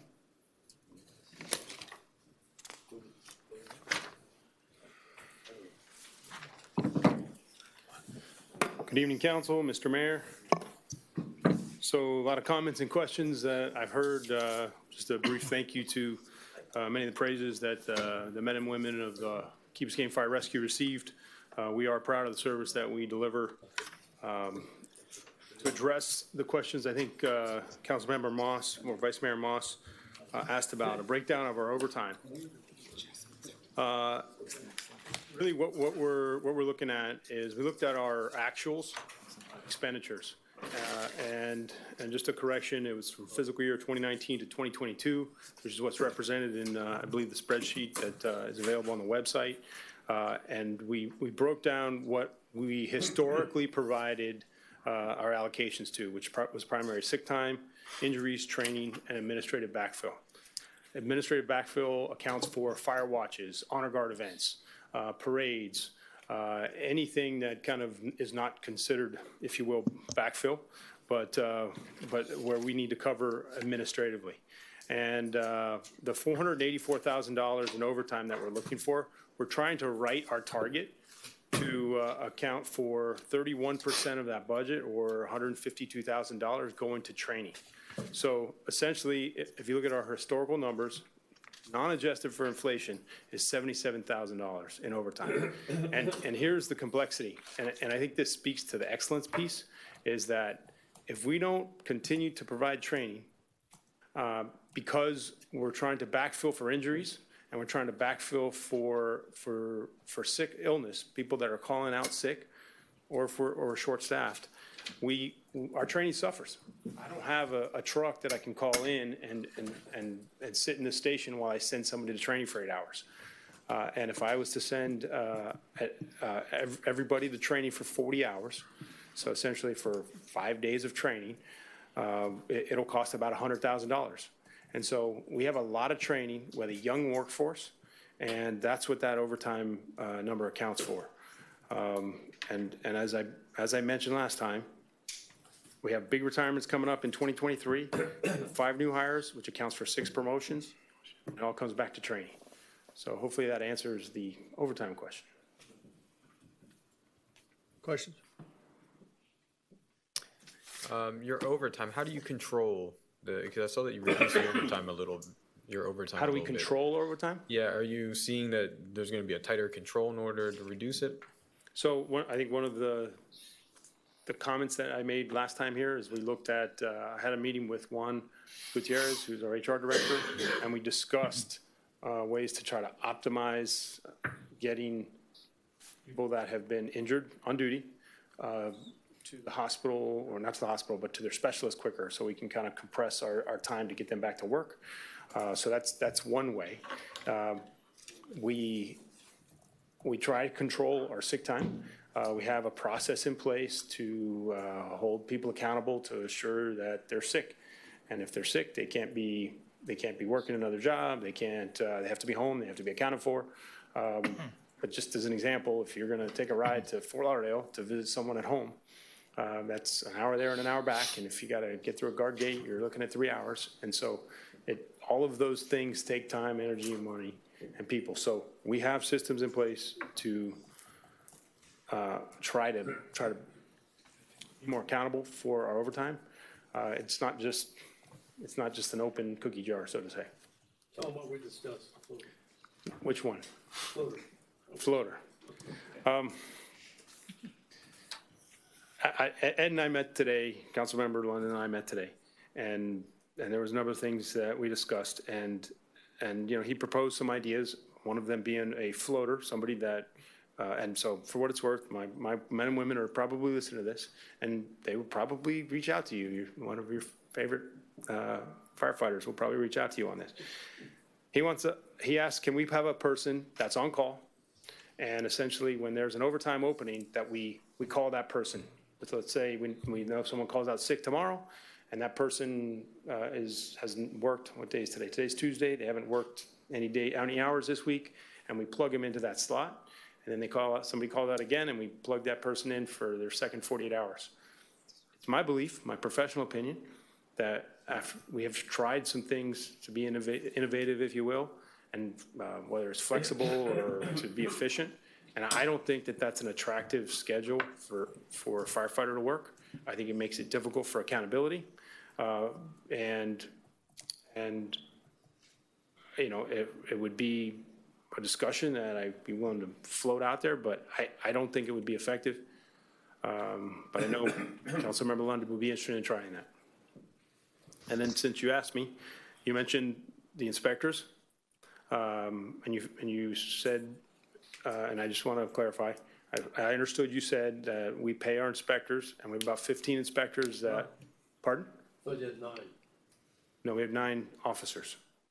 that were inspectors, that were paying to be CUs for We inspectors. pay, the contract provides a $454 stipend for them to go get their CUs per year To be inspectors. to be an inspector. So that's all it is. It's a stipend. So it's basically $10,000 that we're paying. And so I'll tell you this, if all we're paying is $10,000 for inspection fees and we get rid of our inspector, which I do not recommend, you're going to get what you pay for. We will not have excellent service, and builders will be waiting for their permits.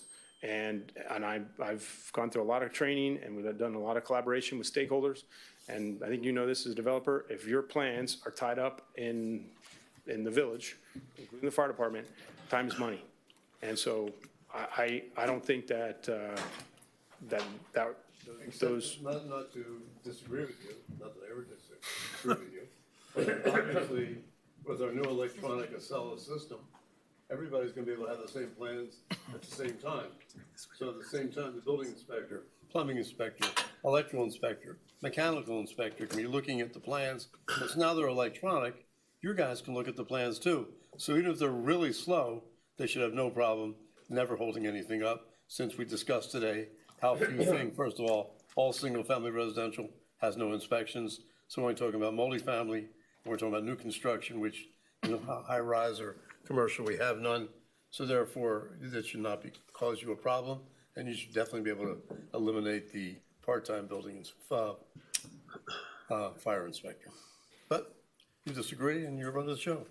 They're all going to agree with you. It doesn't matter. Well, how about we go to a third party, and we have a consultant that's coming in October. He's coming to look at our department to make sure that we're, Why meeting did you your say that in front of him? expectations. He was having such a good Well, night. I mean, because it's the He knows and I know. brought up the So C when word. we look for consultants before, the only consultants you're gonna find are gonna come in and tell you, we're doing a great job, okay?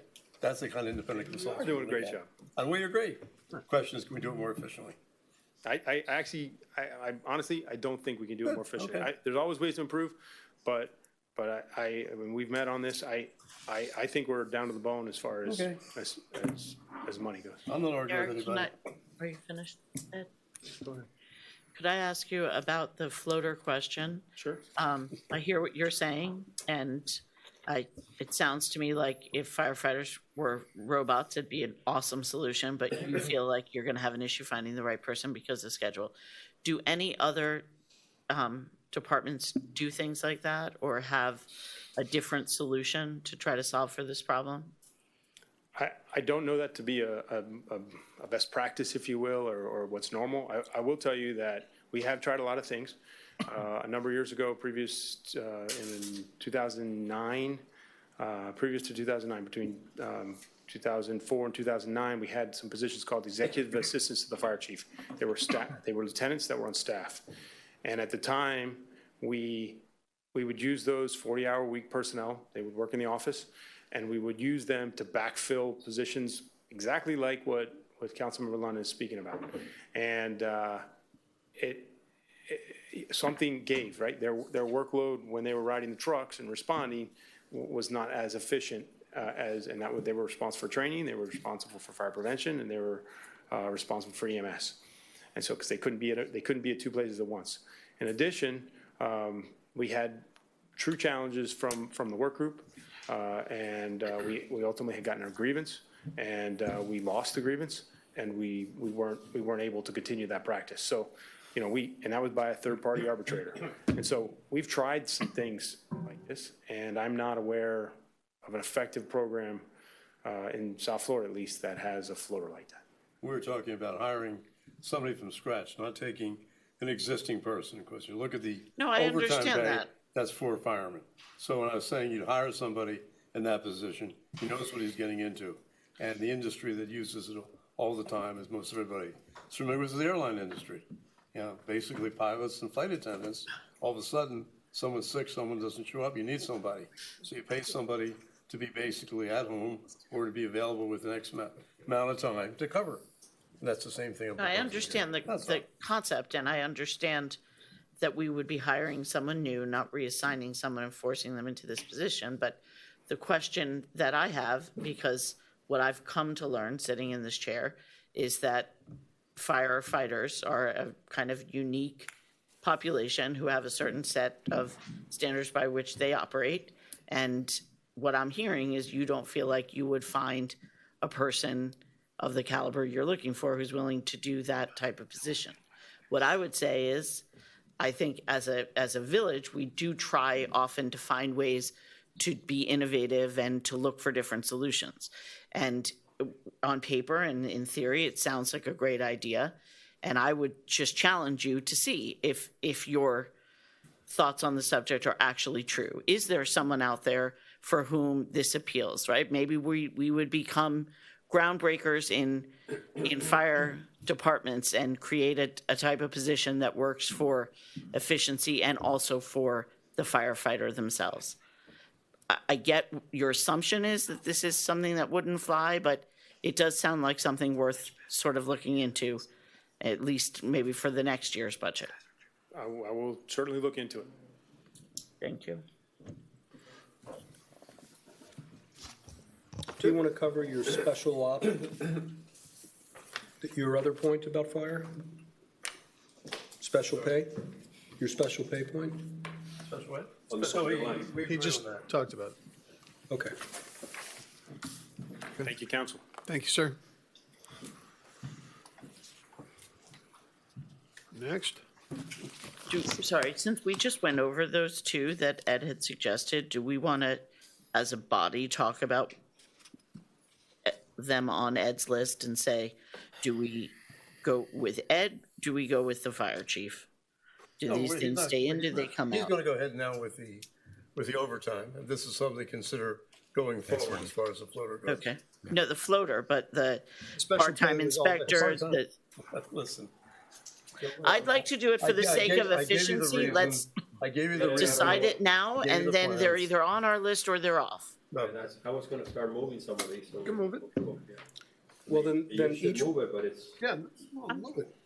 I'm sorry, what is the motion, please? The motion is reduce the fire department special pay from prior years. I was gonna move the part-time inspector. Oh, okay, all right. Just to start with, what hopefully is more.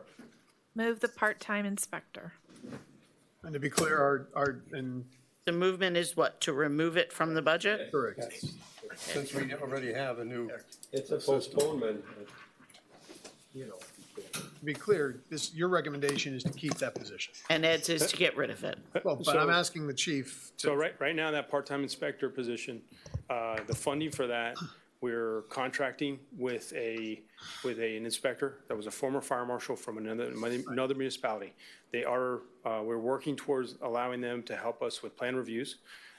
We call them in when we have a larger plan review that's beyond our capability. And so I'll give you an example. The Casa del Mar, the set of plans was about that big. It's for fully sprinkling that building. So in concept, it's a relatively simple plan, but if we don't have time to get to it, it will wait and wait and wait. And so we execute that part-time inspector on an ad hoc basis, if you will, when we need him. And I mentioned it earlier. I've done a lot of work on our budget. I don't believe there's room to move money around and to, not to be challenging here, but we have an excellent fire department. We provide excellent service. That's the expectation. If you reduce money, it will impact services, and that will result in less, not as good service. There's no way around that. If you reduce the part-time inspector, it's an example of funding that's not available to pay this part-time service. And if you're okay with reducing service, then it's against my recommendation, but I wish you hadn't said that, because that goes exactly against what I said, and it makes us look like we're acting irresponsibly. I have never, ever questioned any of your proposals, including some that are more controversial. Budgeting is about reasonable people trying to arrive at reasonable conclusions. I thought this was a $50,000 thing, and for you not to be flexible and to further carry it on as if we vote against you, we're irresponsible, i.e., could be responsible for a safety issue. I'm disappointed, Chief, that you went that way. I'm sorry, That's sir. fine. And surprised. I'm 'Cause here. when you've had big items on issues, not only a pay but equipment, I've always been the first guy to move. I'm To so give you a sorry. recommendation. My job is about I being asked for the safe and secure. recommendation. I'll give you my recommendation. That was my Previously, request. Before the electronic plans, your 400 pages made sense, because they go through everywhere else, then the 400 pages come to you. But with the electronic plans, you have those 400 pages the same time the building inspector, electrical inspector, mechanical inspectors, everybody else has them. So you have a lot more time to get that done. So you should not have a problem, because they have to go through those plans the same way you do, except you have much less to look at than they do. So I have less than two full-time equivalent people in that position. I'm sorry? I need approximately 3 full-time equivalent people to run fire prevention.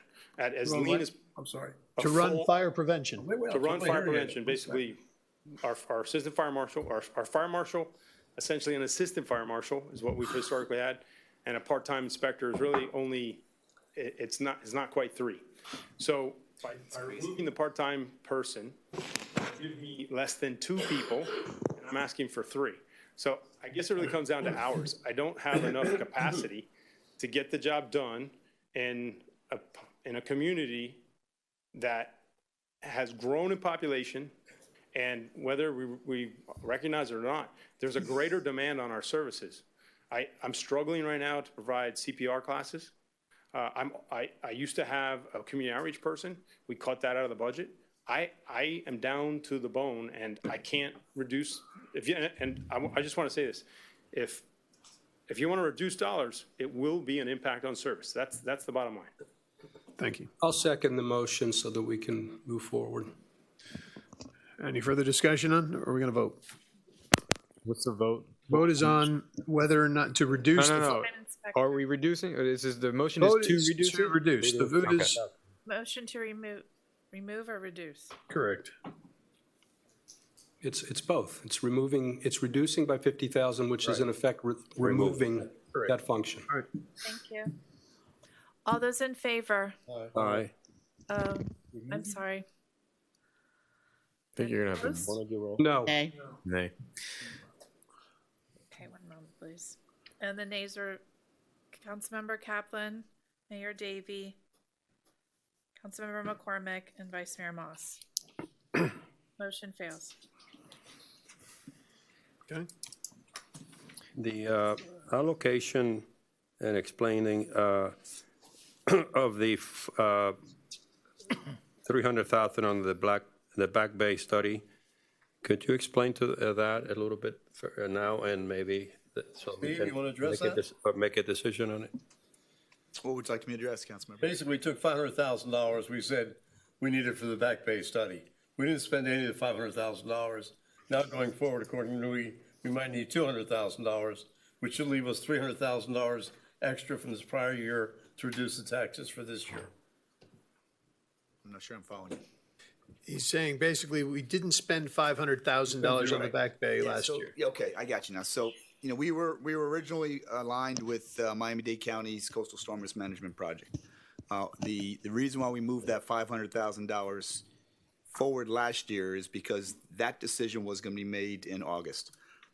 Subsequently, we have been put into a separate area for a potential of a new start study, a separate study solely focusing on Key Biscayne, which would include both the beach shoreline as well as the Back Bay.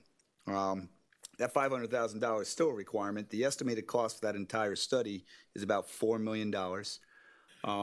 Requirement is a 50-50 split, $2 million for federal, $2 million for local. The county has agreed to do half the cost, so we would have a $1 million cost to the village.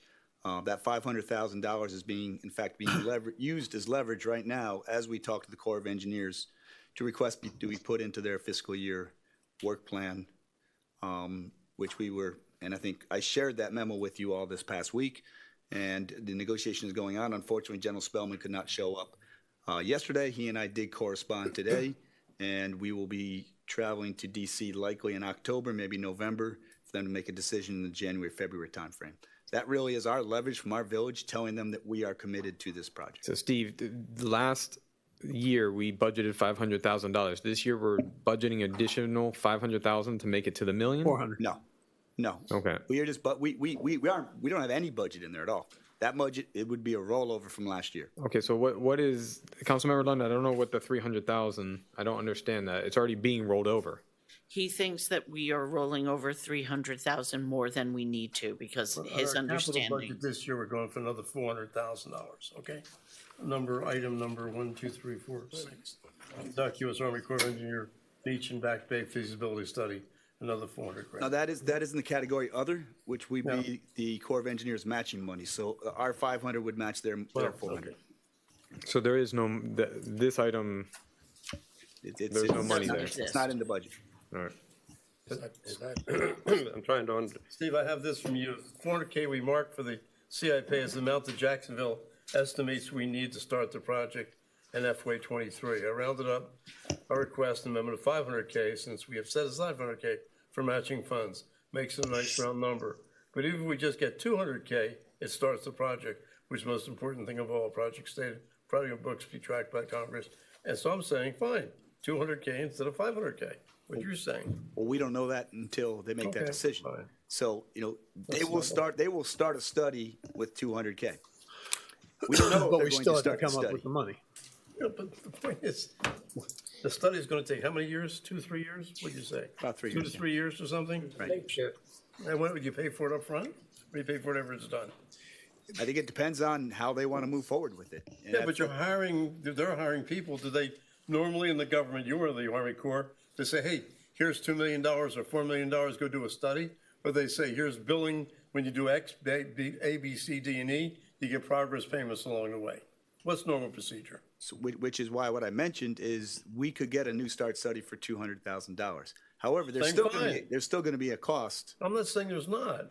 I'm talking about this budget for these taxpayers to pay this year. This That's is what not I'm in this talking budget, about. Councilmember. I think maybe the easiest thing to do is to look in the PowerPoint, and I think if you look there, I'm sorry to jump in, but I'm trying to provide clarity. Please. That on the capital improvement program budget, correct me, Steve, if I'm wrong, on the column it says GF, which is general fund. What page are we on?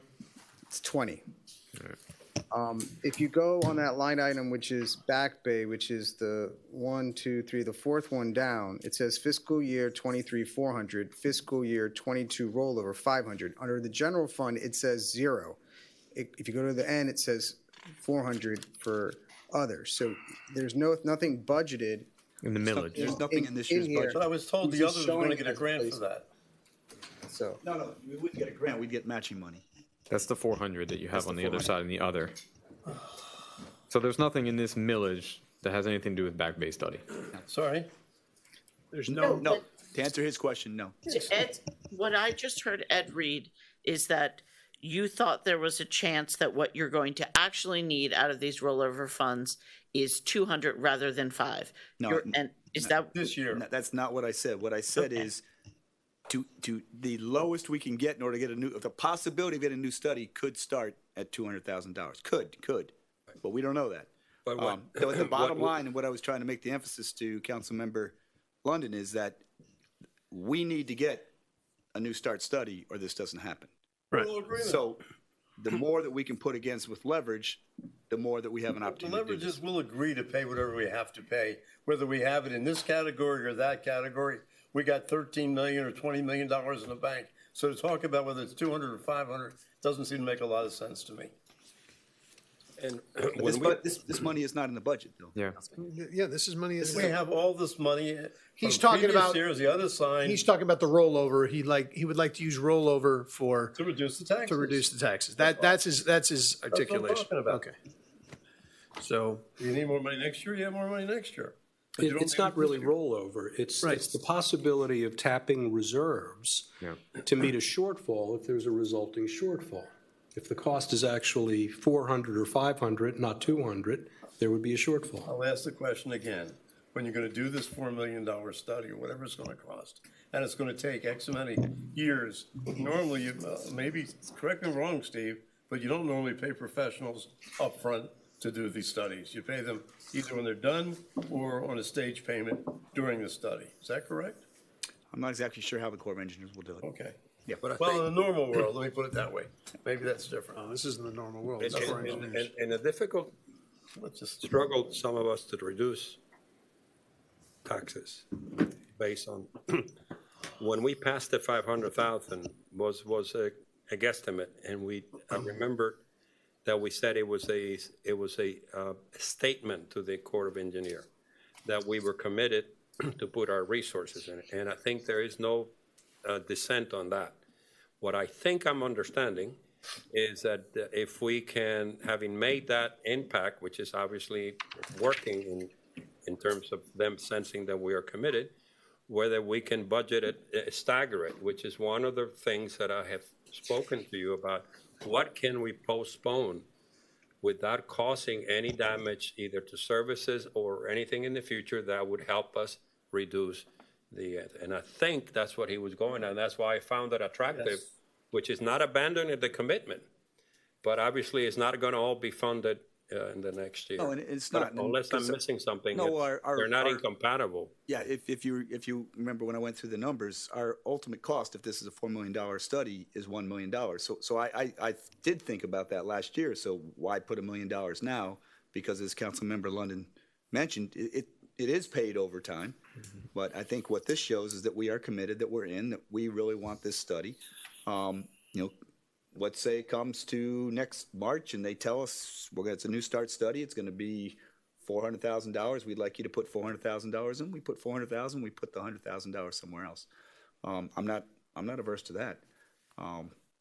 I just say, don't pull it now because we're in a negotiation right now. And when you pull money out from a negotiation, that kind of loses your leverage. That was going to be my question. Would this impact your negotiations? Look, the back-based study is critical to our beach. All right, this is a critical. We agree. We all agree. Okay, good.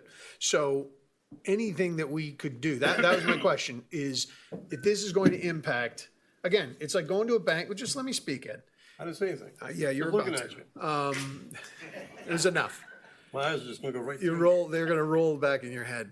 If this money assists us in getting into that product, it's critical for us to be in this back-based study. It's critical for us to be. We all agree on that. So if this helps us, I understand what you're trying to do, and I respect that. But I disagree. If the manager's telling me that it helps us in the study, then it helps us then it helps us get in the study. If we agree to do the study with the people, and they say it's going to cost this many dollars, and we agree to pay that many dollars, how the hell is this going to help us? Because we are showing, look, we've got 500,000. We're showing a company of 36. Not company, the Corps of Engineers. The Corps of Engineers and the county, we're showing that we've got skin in this game. We're a serious player. It's been hard enough to get to this point with these folks. They didn't want us in the beach, the renourishment study. They didn't want us in the shoreline protection. We fought to get in there. They didn't want us in the back bay. They told us we were going to be excluded because of that. What's that? We're not in the shoreline. We're still fighting for that, but we need the back bay. So we're not in the shoreline, okay? You know, there's a metaphor for this, and it's the approval of the GOB bond. That was importantly persuasive, that approval, to tee this up as it's presently teed up. Correct. That's my point. If the manager's telling us that this is important. So just rubber stamp with the manager tells us. No, that's crap. That's absolute garbage. I don't rubber stamp. I talk to my manager. Mayor. The way it is. So this is my problem really quickly. Okay. Everything we're talking about has nothing to do with this year's budget and the millage. We're talking about what happened last year. What you're trying to do is you're trying to take money from what's in our reserves and use it for this year's budget, which is a different policy. I'm trying to take excess that you didn't spend, that you allocated, and why should we said to taxpayers last year, listen, you pay these taxes, we'll spend this money on this stuff. We didn't spend the money on this stuff. So when say, fine, we didn't spend the distance, so we'll give you credit this year. So no, we won't give you credit. We'll throw it into the unassigned thing. That's what we do each year. And that's not fair. That's not what we're doing. Not fair to the taxpayer. But that's not what we're doing. But to be clear on this, we're not throwing this into any kind of reserves. We're using it. Please let me finish my whole sentence. I didn't say a we're word. gonna. I saw you getting ready. I was looking at you. We're using the same amount of money. The question is, we're using the same money allocated for the exact same task. The question is, has the dollar amount changed? do we still need 500,000, or like Ed thinks, do we need 2? And the manager is saying he feels we still need the 5. It's not going into reserves unused. It's not taking out of reserves. It is the same money allocated for the same thing. The question is, could we allocate less and still get the same outcome? Which, by the way, I think we all would like, Ed. Yes. We all agree with you. But at this point, we have to say to the manager, what is your recommendation? And if you so strongly disagree with it, then maybe you don't like having this manager. Like that's kind of where we are. So I've asked Steve, he says we still need 5. When you hire a manager, you No, agree but with everything he does? you can't be the expert of the fire department and the expert of the beach renourishment and how the Army Corps of Engineers negotiates. And at some point, you have to take someone else's opinion. It's our job to ask the questions, and I appreciate that you are. And I really hope you get a win on this sheet somewhere, because I would love to see this. I don't expect anything to happen. So, but you got 4 votes. You passed the budget. Be done with it. We'll go home. That's what it gets down to. Why are we wasting our time? Can I ask one simple question? Certainly. I literally spoke with the chief of engineers today. Why would we, after 2.5 years of doing this, pull this out from underneath us? Why would we make that decision as a village? Right. That's a fair question. I don't think we should. I am sort of inclined to what you're saying, so I can go home early. But I think we owe it to people that think otherwise. Somebody's on the meeting, on their opening statements of philosophy said he's not moving an inch on the millage. So, I mean, we're really kind of wasting time. But let me try again, then put that aside for a minute. It's kind of confusing. The endangered species consultant, can I move that? Which is 15,000. I'm sorry, Councilman Lurie, can you repeat that? Yeah, Moves to remove the consultant for endangered species. It's an amount of 15,000. Since I just got this. Yeah, we did too. I'm kind of adjusting. We all got it too. I'm not sure what that is. I guess if I could. Ed, what are you speaking to? I'm not sure Is what there that a is. second for the You guys motion? just received this I'll too? second it for discussion. I have it on the picture right here. No, I'm not sure what it is. So I'm not sure. Well, but you have it now. I also. He doesn't Steve, know it. we also got it tonight, and we also had a full-time job before we got here. So my question is, let's go one by one to see if we can make. No, I understand that, Councilman. No, he is suggesting a reduction of $15,000. Look how incredibly important that is. Of endangered species consultant. I'm not arguing about it. I just want to know where it is in the budget so I can see it. That's all I want to know. B and Z. And see. Okay, because PZP, sorry. And you might have gotten it late, but he certainly has done his work, and he's met with a lot of the department heads.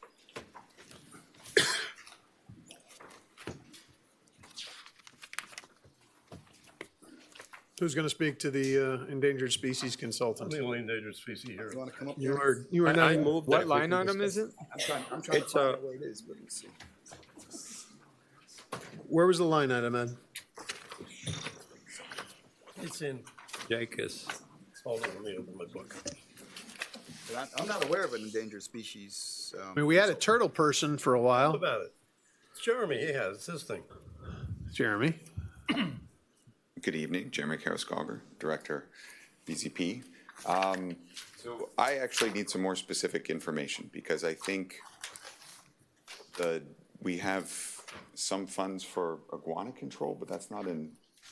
The Jamaica iguana is endangered. Basically, you said a fun fact you for hired a everybody. consultant before to get us down from an 8 to a 7 or an 8 to a 6, and you wanted to use the same guy for endangered species.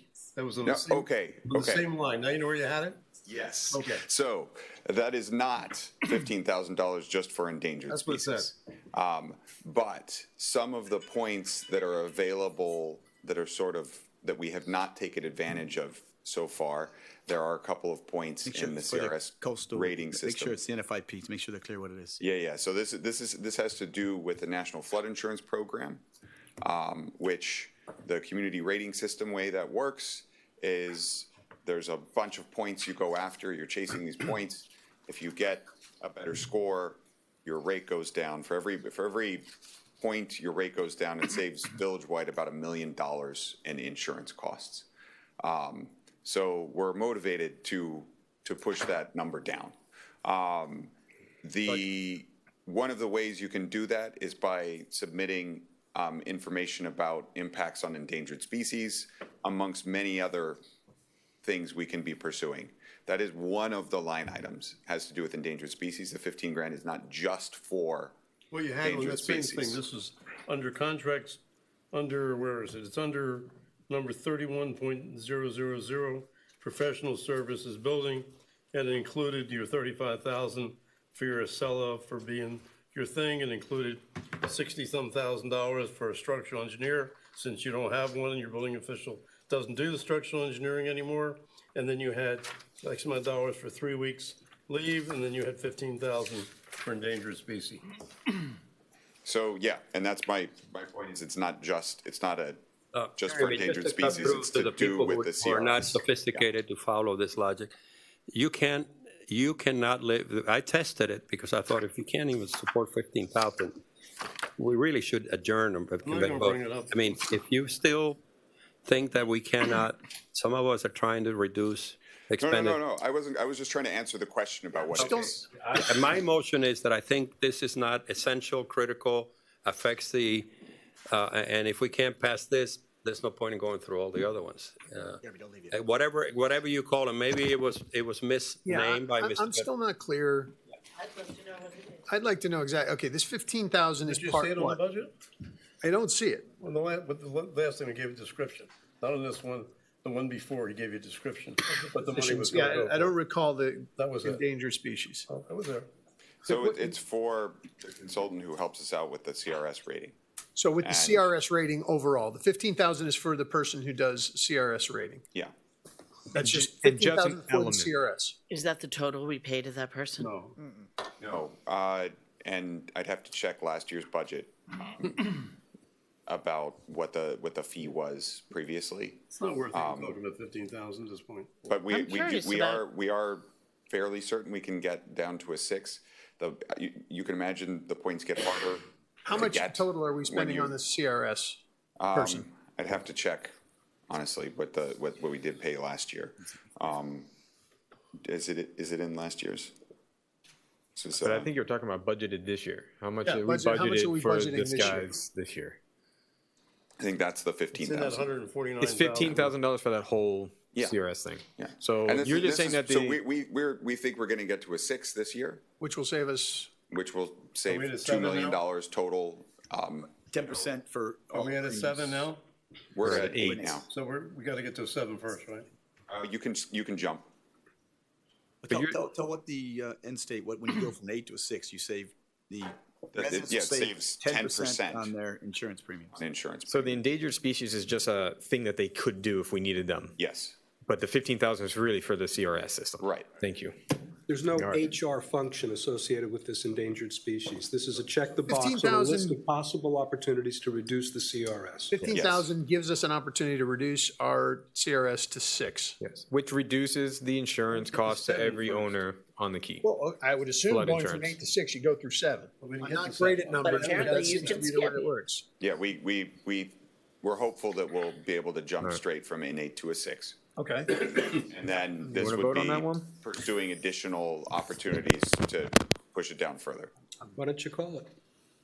All those in favor? Aye. I'm sorry. Aye. Yeah, let's raise our hands for these votes. Councilmember London and London We and just do a voice vote. Councilmember Segura. Thank you. So no. Opposed? Yes. Yes, no. Or no's. All right. Motion fails.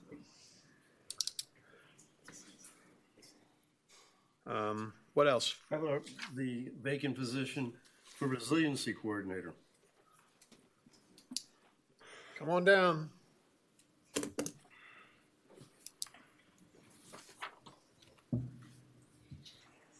So ultimately, that position would be supporting myself, Jake, BZP, with everything that we're doing in the context of getting this program up and running that we're trying to do for the next 10, 15 years.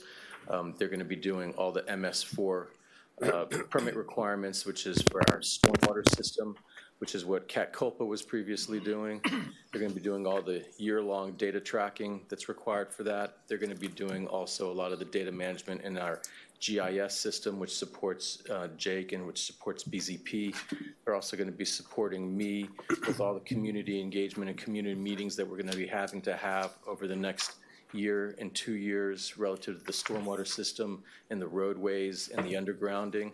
So in a way, this resilience coordinator position is not just a position to help me, it's a position to help Public Works, BZP, and me in order to do what we're trying to do over the next bunch of years.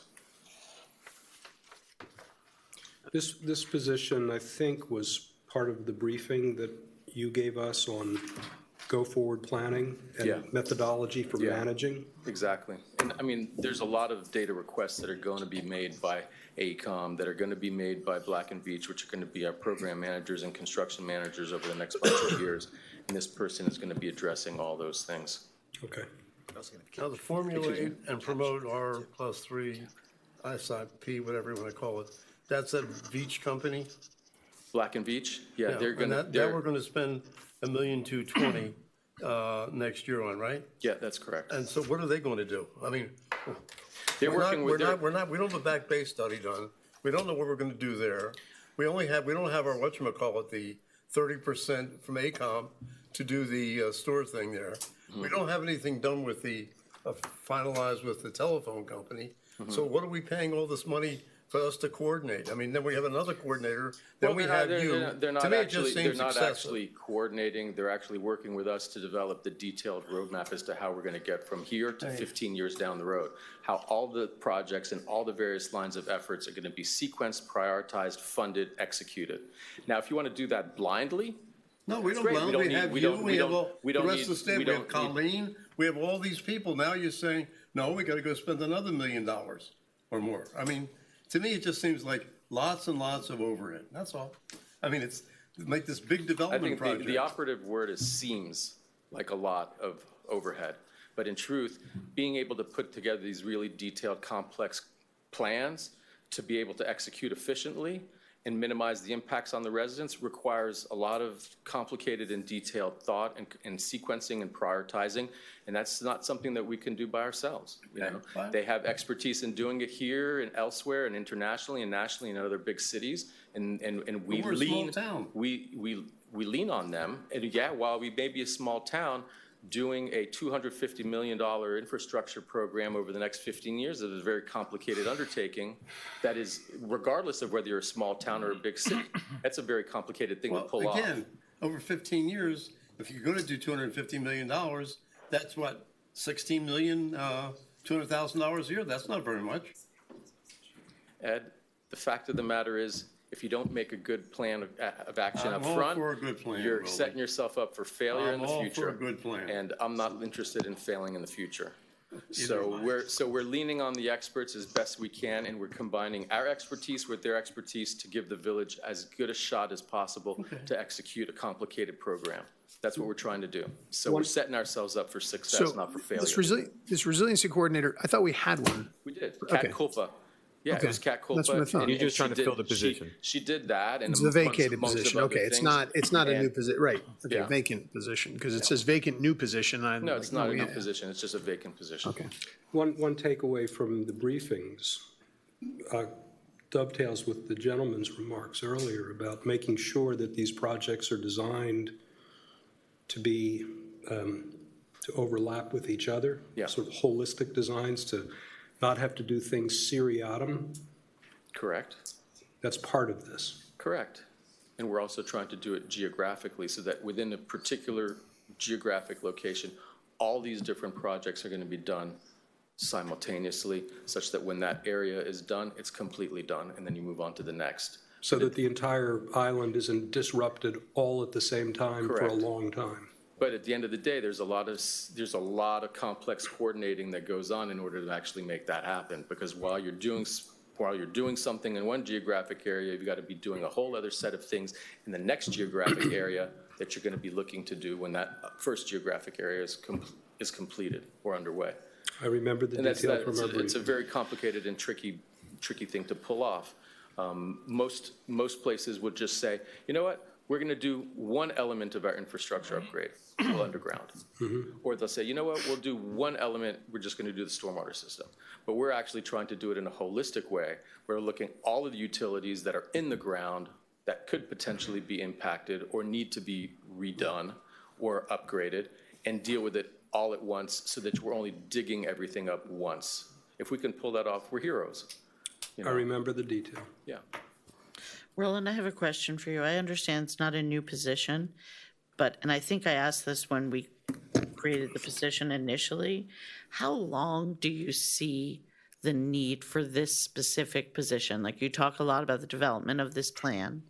Once it's developed, do you see that this is someone we need for like the next 15 years while you're doing the whole execution. thing? The making the plan is the easy part. The executing is going to be the hard part. That's when you really need the help. And you think you need that additional staffing, so it makes sense to add a permanent hire. Absolutely, because at the end of the day, they'll be involved from the very beginning, planning all the way through execution. You have the understanding of the plan, then you understand how to execute. You know, and at the end of the day, they're supporting me, they're supporting Jake, they're supporting Jeremy as well. You know, and at the end of the day, you know, while I love working here in the village of Key Biscayne, at some point I'd like to be able to like sail off into the sunset. Well, then this sort of person who's 15 years my junior could potentially then pick up the reins as the next CRO. So what am I saying? Working my way out of a job? No. To add, no, you're not working out of the job. To add what Rowan is saying as well is, this is very complex, as you mentioned, but one of the biggest things when you undertake something like this is data, right? And so it's about bringing all this data together. And this person is probably at least 50% of their job is data management, GIS management, so we know what we have, so we can understand how to put this project together. Stuff that we don't have to outsource to something like a Black and Beach. We have the data, we absorb it, we have all those layers of GIS, so that if there's any construction in the future, we know what's there. And right now, to be honest, I'm not sure we know what's there. And we have to do a good job of capturing that data. And save everybody all this grief and aggravation. You have your 4 votes, just put the budget up and let's get done and go home.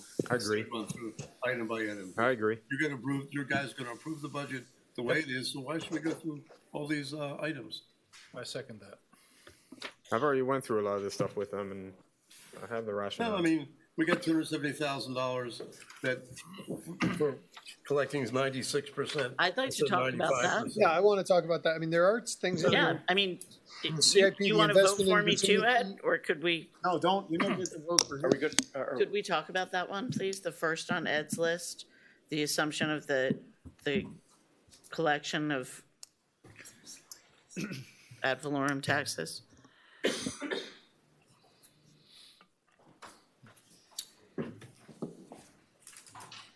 So, yeah, like yourself, we got this list just now, but I think I can speak about this. We went over that before. The trim rules, just to provide everybody information about what this is, the trim rules in Florida are very strict that you cannot budget less than 95% of taxes that you assess. Now, I think to Councilmember London's point is he's looking at the historical collection rate of our ad valorem taxes, and they hover around 96%.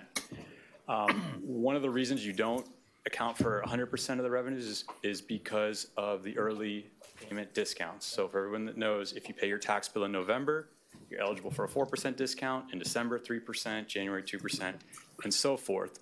So what that allows a municipality to do is budget assuming the fact that everybody pays early. The other 1% to get to the 5% is an allowance for the value adjustment board. A lot of residents go before the board, petition, and reduce the value of their property. Historically, I've kind of tracked what's been happening at the VAB, and generally, we'd lose 1/4% in these adjustments. Last year, for whatever reason, that amount jumped past 1%. It was about 1.1 or 1.2%. That's a cause of concern if that trend continues and we then make this jump to go from 95 to 96. I will say Key Biscayners as a whole, all residents, very fiscally responsibly. The majority of our residents do take advantage of that 4% discount that happens in November. Obviously, if you have a mortgage, the mortgage is required to pay it early. I know a lot of our residents don't have mortgages, but they are fiscally prudent and obviously pay it early to take advantage of that discount. So I think I looked at the stats of residents that pay in either November or December. It was about 3/4 of residents, which is very impressive. And I'm proud of that fact that people are so responsible. In order to do this, you'd be cutting it really close. I cannot predict what's going to happen at the VAB. I know with values across Miami-Dade County, valuations going 10% and plus. I think one of the public comments mentioned 6 other municipalities, and our 10% was actually kind of lower. I have a feeling that more people than not will be going to the Value Adjustment Board to try to get their property valuations lower because of this tremendous increase, especially whether they're new buyers or commercial owners as well who are not protected by the Save Our Homes assessment reduction. So I understand the switch here. While it would save a tremendous amount of money, I'm not. Most municipalities I'll do at 95% just to give you a cushion against that, the likelihood of more cases being heard or approved by the VAB, or if more of our residents take advantage of the early payment discount, it's just a buffer against that. And it wouldn't be my recommendation to do it. I understand fully what you're attempting to do here. If you want it to go anywhere, I'd say maybe you split the difference. I'd feel more comfortable with a 95.5. I was just going to suggest that. Have we ever collected less than 96%? You sent me the record, and you never did. I thought at one point we had 94 something. Right. Yeah, there have been There years. have been years where we've collected less than During 95. recessionary years, sometimes they come in slower, The or even years there's some you sent me, delinquent the tax. last 5 or 7 years you sent me, they're all They've over also been really good 96. economic years. I have been in Well government over in years 96. that you don't collect, and you collect under it because of people paying late or not the ability to pay the Late, tax you bill. get 5%. What's that? You get a premium when they pay late. Well, if they don't pay at all and it's delinquent, you don't You still collect. get premium because they sell the tax thing, and you get paid the full thing plus. Sometimes that could be No, much- that's done in much- June. You get paid much in June. later. You never ever get stuck for a penny.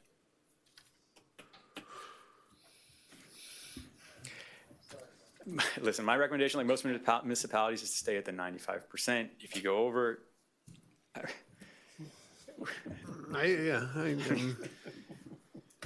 But you never collected less than 96. No, that's not true, No, though. I do that's not remember, true. I've looked at the numbers. That's not true. I know we've collected less than 95, because I've looked at, because I'm always curious why, because he had to explain 95 to me, and then I started looking at some of the numbers. And previously, we hadn't collected a full, we'd collected 94 or something. Well, see, that's possible. That's fine. 93, so. That's not even possible. Maybe they didn't collect it until June, until they sold the tax certificate. Well, whatever look, No, I'm they just collect- telling you when what you the get a collection number, rate said. When? I don't do, If you're looking for the year, I'm it talking said about. 94 or whatever. I just remember seeing below 95. there were definitely years during the recession. Hey, that- let's pass the budget and go. But I mean, to just be clear, what Benjamin said at the beginning, the state law says in computing the final millage rate, each taxing authority shall utilize not less than 95% of taxable value that's certified. So when you're computing the final millage, it's not less than 95. Whatever happens, But if you use 96, I'm not. then you lower the millage. I'm not objecting to that. I'm just, to the question of 94 or whatever, Oh, no. it wasn't set at this meeting. Right. Is what I'm trying to say. No, it was Yeah. something, it was the recovery rate. Yeah. For whatever reason, and I thought it was, they were anomalies, but I thought it was interesting. I just remember that statistical anomaly. So Benjamin, what would be you're sticking by the original recommendation? The 95%. He said split the difference. No, he said you could split the difference. You could. And then It's not my Councilmember recommendation. McCormick said she was But gonna. you could. Maybe 75. I don't want to give a percentage, but you'd probably be okay. It's just there's a reason every municipal government does it at exactly the 95% to allow for the worst case scenario. It is a conservative estimate, and it's the lowest you can go by state law. So that's usually generally where you end up to allow for those certain years that it's not 95%. So that's why it's done. How long after delinquency is the earliest time it takes to sell a tax certificate? June. June 1st is when the auction occurs. I think Ed's point ultimately is that by June, there's a cash event. There's no tax certificate to keep us at gain if it goes unsold. Is that true? Is that accurate? It's in Miami-Dade County, 98 or 99% of all certificates are sold. keep it So, same. but Well, I'm just making yeah, sure. I mean, You if would you have buy an, any tax yeah, certificate. I mean, if you have an improved for property, 2 it's or going to be sold. 3% of the market value, wouldn't you? Of course.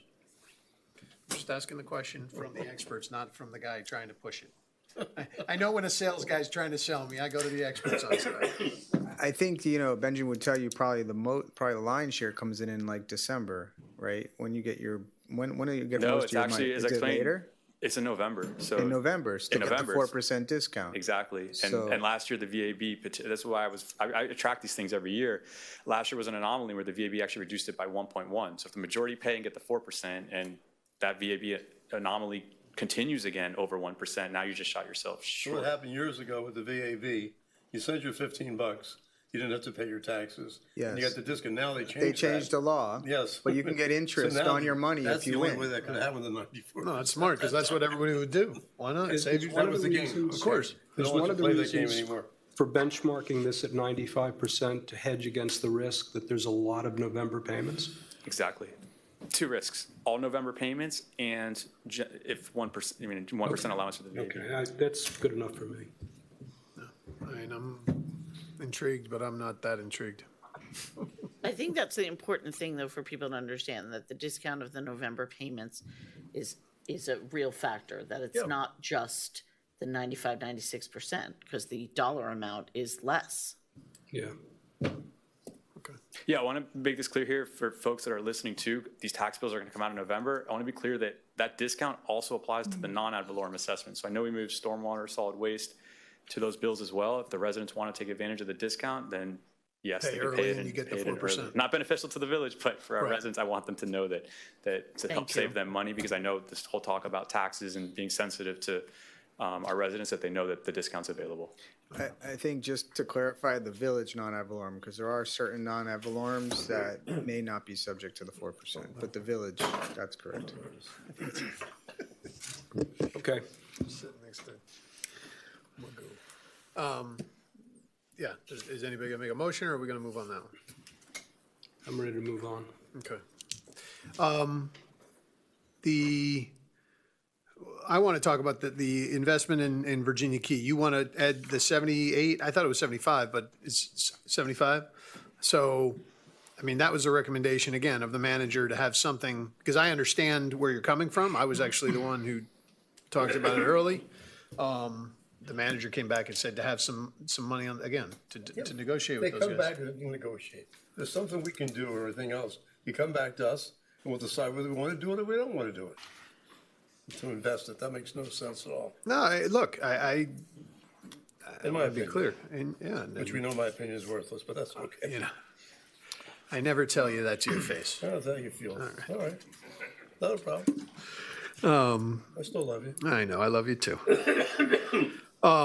So, yeah, so what else? Anything up here, or are we? Anybody else? You got your 4 votes. Just get the thing over with.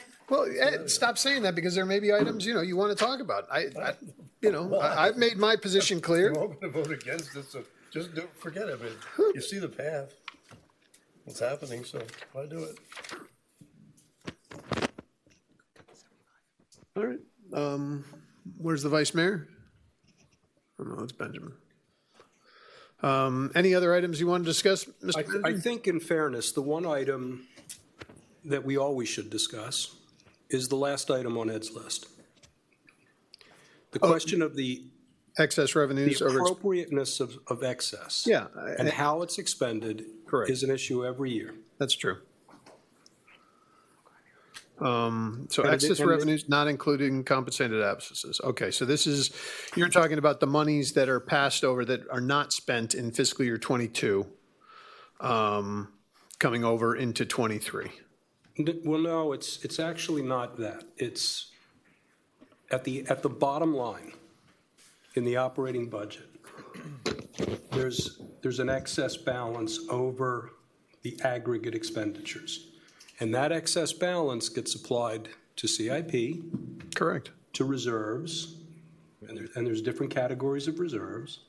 So the budget this year, there's money allocated to the CIP. It's a balanced budget. There's nothing budgeted to go to reserves. That's to be clear. But he's mentioned if there were excess. No, if there's excess money at the end of. At the end of the But year. he said it's not, I thought you said it started It's with not it's that not this that. year. So historically, it tends to be that, but it's not that this year. But it does fund CIP. We did do this last year, though. Explain what we did last year. Okay, so yes, if the year ends and there is revenues over expenditures in the operations budget, we come back by law as a budget amendment, as an ordinance with 2 readings, where the manager gives a recommendation as to what to do with those excess funds. We just did this, actually twice, 2 readings. We had them in March, April, and I think another one in April. May, where the recommendation was to take those funds, we allocated them to certain capital projects we wanted to do. We also replenished the emergency fund back to $4 million. It had been depleted as a result of the pandemic, and the remainder was the portion that went to that unassigned fund balance. So that was a budget amendment that got voted with those 3 clear distinctions of what to do with the excess funds. Last year was a unique year, and where the excess was more than normal because of the pandemic, because a manager transition. There were certain, you almost have to go year by year as to see why those are, but that's what we'll come back and let the board obviously make a policy decision as to what to do with those funds. But Frank, I thought that previously, way back, we used to have all the projects in CIP earmarked to that reserve, basically. We had everything kind of earmarked. We have money for here and here and here. If we didn't spend it that year, it was still there, and that we would use that money for future projects whenever we pick it up. It would, really, like the next year or whatever. To your point earlier and to other comments about having specifically prioritized projects in a time frame and not just amorphously hovering out there, that's what we would do. We would do what you just said, but the monies that were allocated to priority projects, and that was a decision every year. It's approximately the same thing now. We prioritize projects and we fund them. So that means that some are deferred and others are bumped to the head of the line. That's correct, right? Yeah, I want to be clear about funds that are already in the CIP. Mm-hmm. If those projects are not done at year end, we still are required to do this budget amendment to bring them forward, but they're still in the CIP. That's different than money in the general fund where... Correct. That comes out, that's excess that we can put toward different projects if we so choose when that money's at the end of the fiscal year. Right. So I think one takeaway from this conversation that's a detail but not an unimportant one is we're not in this budget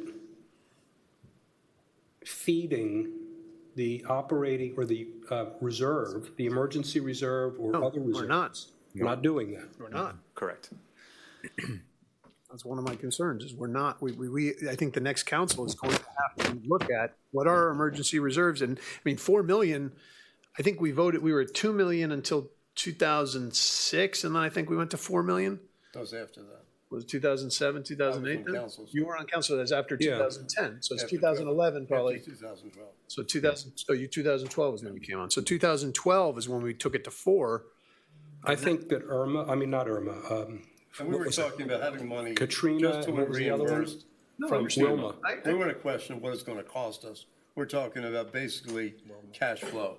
And basically we also, in the event of cash flow, we can borrow money with no problem at all overnight.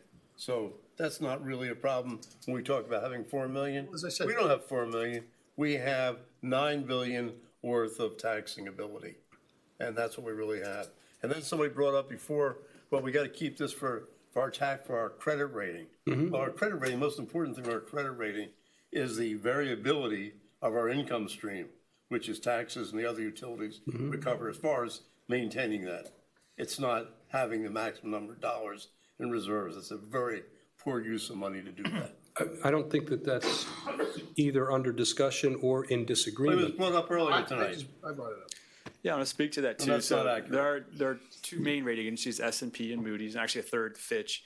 If you actually look at the quantitative measures that Moody's uses, 30% of the score is based financially. One of the metrics they use is they look at your reserves. Are they 30% of your revenue? So there are, similar to Jeremy's conversation about points you can get, which it doesn't make sense to leave on the table if we want to be AAA rated or AA rated. Now, I know Councilmember London will say the spread between the 2 of them is sometimes minimal. At certain times, yes. At other times, no. We can't predict exactly when we'll be borrowing money for these GEO bond projects. What we can guarantee is that we'll score the highest in those categories. That's the one thing in our control. Since we cannot control the interest rates, we cannot control the time, let's make good use of our reserves to make sure that we get the highest score possible. So when the time comes, we're AAA rated and we can borrow at the lowest rates. So you're implying that we can better use taxpayers' money than they can. So instead of them having the money, have to pay when we need it, it's better for us to have their money and have it earn very little money for us. No. That's what you're really saying, You don't right? consider. We're smarter I didn't than them, hear that. so that's what we should do. No, that's not what he said. No, that's the implication. No, it's not the Of implication. course it is at the all. implication. It's not, Ed. It's not. Mike, What he's saying is, you're having this money in reserve for what and you know what you're using it for. Now you're talking about a hurricane when you know you don't need it for the hurricane. You have the $4 million for the hurricane. You have this, what is the purpose of it? The most important thing that I just heard is that one of the benchmarks for credit rating purposes is having a requisite fraction of your budget in reserve. That's it. so look, one of the things that just was offered up was the 75,000 for the fields could come off. Anybody interested in removing that, or do we want to have a vote on that? Where? Can't we bring that 78? forward as a budget amendment with roll forward money? And that's what I would ask. Good. Mr. Mayor. Yeah, sorry. So let's do that. The items, if, you know, we're estimating that perhaps we're gonna be, you know, at the most 1, maybe 1.5% over, in this year, FY '22. I would just say if we were to make that decision, take it out of this budget, that would be one of the priority items that we would roll over. I'll move that. Which one are you talking about? That's the Virginia Key Athletic Field, 75,000. 78. 75 actually is the number. What are we doing with that? You tell me. What you're going to invest. What are you investing? I didn't write invest. You wrote invest. Yeah, well, that's what it said. You wrote invest No, here. that's what You it said, but that's what it said in the capital project. That's what it said to invest. I didn't make it up. It's to develop the former landfill site. Councilmember London, that's so when City of Miami begins their planning process for the fields on Virginia Key, and they've invited us to come to the table, we have the money to do that. To do what? Sit at the table? To get fields, to develop fields with them. Listen, you don't know what you're going to do with them. You don't know if it's going to cost 75,000 or 7 million. You have no idea. So take 75,000 for no logical reason except, well, I have 75,000. It makes no sense. And the proposal right now is to take it out anyway. You know that, right? You're literally arguing with the guy who's trying to say that again. To remove this. You know that, right? You and I are on the same side of this. I actually wanted it out last time. I must have made a mistake. Yeah, exactly. I don't know why I'm on your side, but I am. But your motion now, I'm confused. Okay, I want to remove it. the 75,000. It's not 78. He miswrote it. It was 75,000. okay. I'm sorry. That's right. No, I knew your question was Okay. that. 75,000 for the Virginia. Is there a Key. motion? I move it. I second. And what's the plan? Seconded by If the city of Miami. Well, to be clear, I want on the finalizes better record. future of Virginia Key, what's the plan for participating in the design and building of fields on the former landfill site? We would have to quickly identify what our surplus is for FY '22 and then do a quick budget amendment to move that money forward. Or not do certain projects. We want to do this project. I agree 100%. I want to do this, but the manager, it's been said so many times up here, and it's 100% true. We've all sat through enough budgets to know that we always have carry forward money. And I had that horrible meeting when we did the bonuses that I couldn't get an answer that we would carry forward $200,000. We carried over $1 million. Right. We are getting an honest answer. Yes, we're going to have a carry forward amount. We can use this. You can use that money to make a budget amendment when we need it. Let's right now take it out of the budget. I want to clarify my motion. The motion is to remove the 75,000 from the budget with the provision that this 75,000, barring an emergency, this 75,000 would come out of the surplus for fiscal 21, 22. Okay. All right. I made the motion. I think you seconded. I second it. Okay. Councilmember Laredo seconded. Can we have a vote on this? All those in favor? Aye. Opposed? Motion carries. Okay. I want to ask our financial officer, is that okay? Of the list that you highlight as a manager you got today, as we did, is anything there, we had this discussion last year, helping us make a reduction on budget, and I started the meeting applauding the work that you all do. Is anything there additional to what we've moved that and I know this is an unfair question for you, perhaps, but that we can take out and not affect you. Remember, last year, we were within $200,000 of arriving at a 4 or 5 votes on the millage. Is there anything, just honestly, that I think Moss has talked a couple of times about look at projects in terms of, sort of a reality check. Politics is about public service. It's about give and take, a little bit. People are not anxious to pay more taxes because they're difficult times. We know that. So that we're not going to go over anything at all so that we don't waste our time going to motion by motion. The answer would be if there's a desire to cut further from the budget rather than this list that was supplied by one council member, I would ask the village manager who knows all the detailed line items if that's the push where we would cut it, because you guys already done that. We have more inside knowledge and know that information if there's a desire to go further rather than the 10 here that were recommended. Let me just frame it, because otherwise words are some of us are trying to do the responsible thing to do. I've said this 3 times to do, and unfortunately we already have the department head who made some comments which were irresponsible, because we're trying to make responsible. And my question is, what our desire to push taxes down, is there something responsibly that we can do without causing damage in this list, just this list, and then we go to the rest of it? That strikes you, not that you're proposing it. I'm just not on this list. The majority of what this is trying to do is use our reserves to artificially lower the millage. So, would it do harm right now? No. If you make that a policy and continue down that trend, you deplete your reserves. So I don't recommend the major ticket items on this list. There's some here.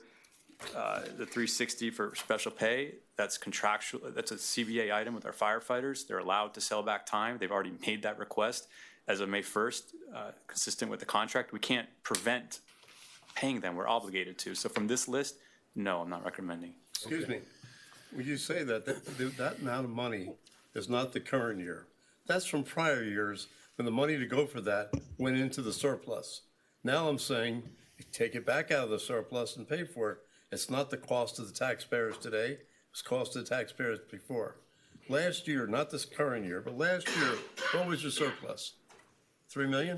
Correct. So we over budgeted by 3 million last year, okay? This year we over budgeted by at least $1 million. And then you tell me we can't cut the budget back. I mean, just like I keep saying, this is the way we've been doing it year after year. We're never accurate. We always have this big fudge factor and everything, and then we have a surplus. Budgeting should be a management tool also. It can't be a management tool when you constantly over budget. For the record, I didn't say this year was over $1 million. No, this year is going to be over This year will be about 1%, 1.5%, which is a pretty close budget. It's going to be, I guarantee you, at least $1 million or more. I'll bet you $1. Separating out capital improvement projects will be about 1 to 1.5%. Okay. One of the ways that I've never been able successful to is to approve now things that we have a consensus on. So I made the motion last time. I had to approve the budget as presented on the police department. The budget as presented on the police department. I think. Can I bring before we? Can I bring up something really quickly that I just want to make sure that we remove the $150,000 for the community center in the last meeting. If there's a possibility that this starts coming up again, obviously we don't have the money in this budget right now.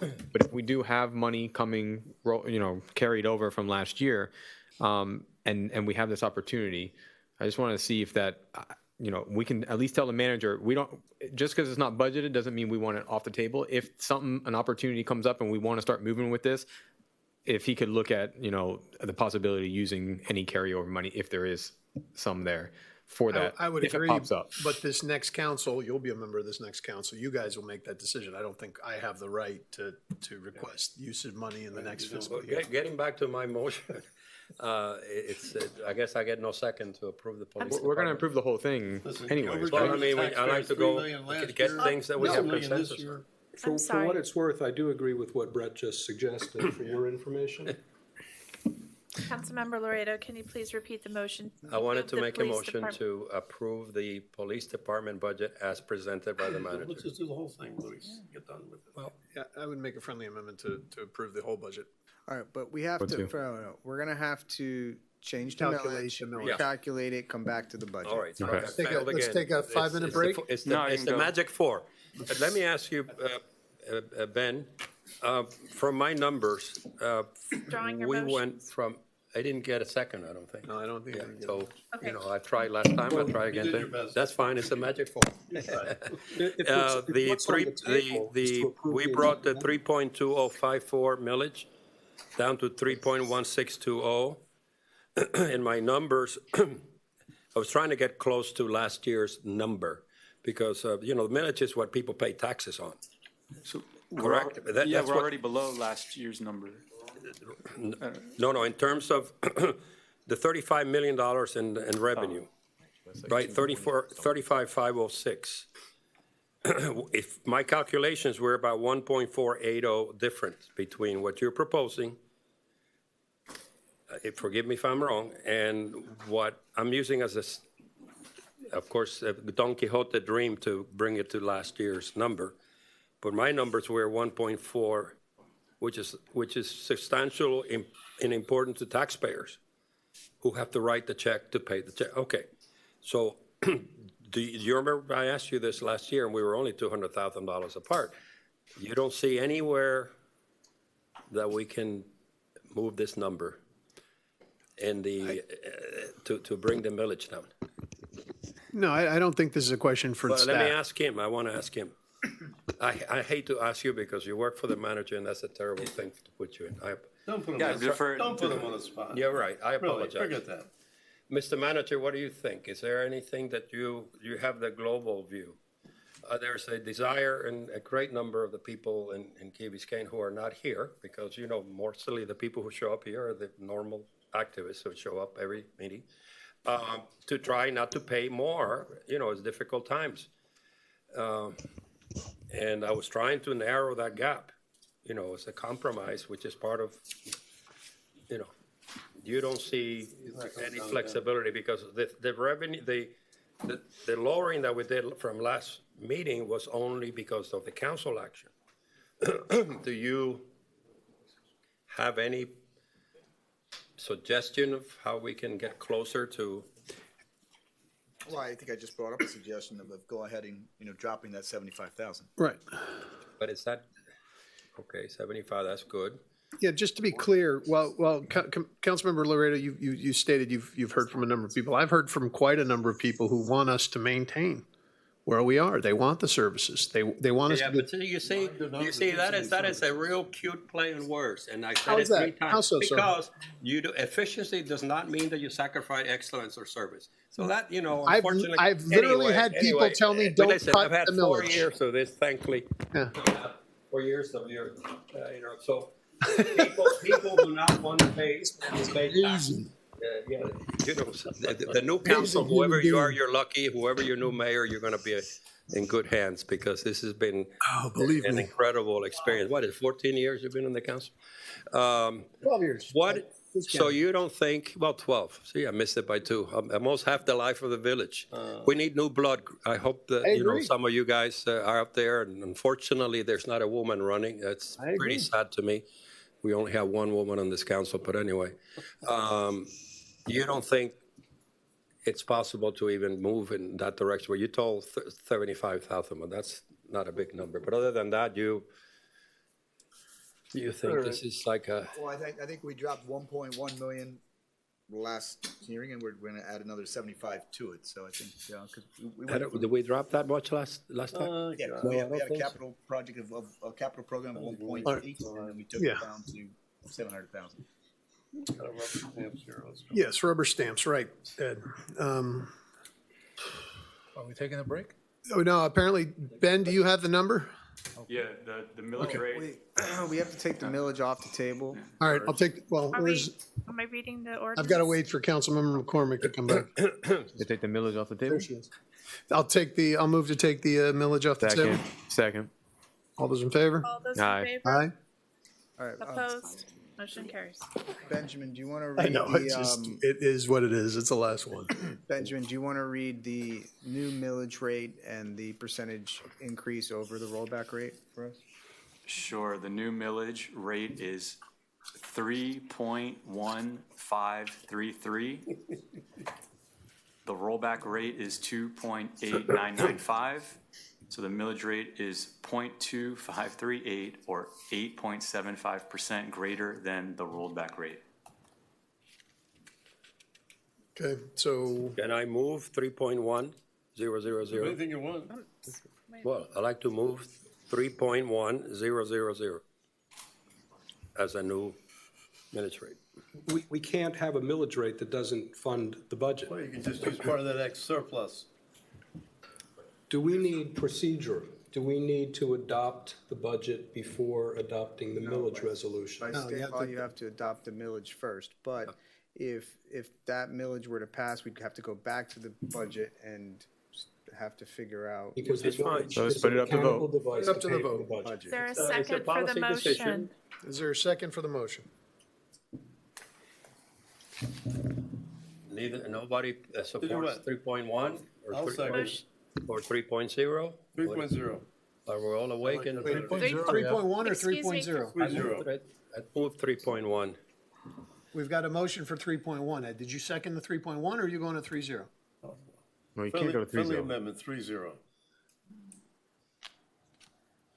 Do you accept the friendly Accept amendment? my friendly, to go to 3-0? Yeah, Approximately. I'm just trying to be reasonable. I'm trying to reach a compromise among us because we're all trying to do the right thing. Not gonna do anything. What items do you want to pull? What services do you want to cut to get us to 3.1? None. Well, that's why we pay. What to take from reserves. The way I'm trained to do in a private sector is that's who you pay your professionals to do. You kind of, it's a $35 million company. We can't get into, and that's why you develop these experts.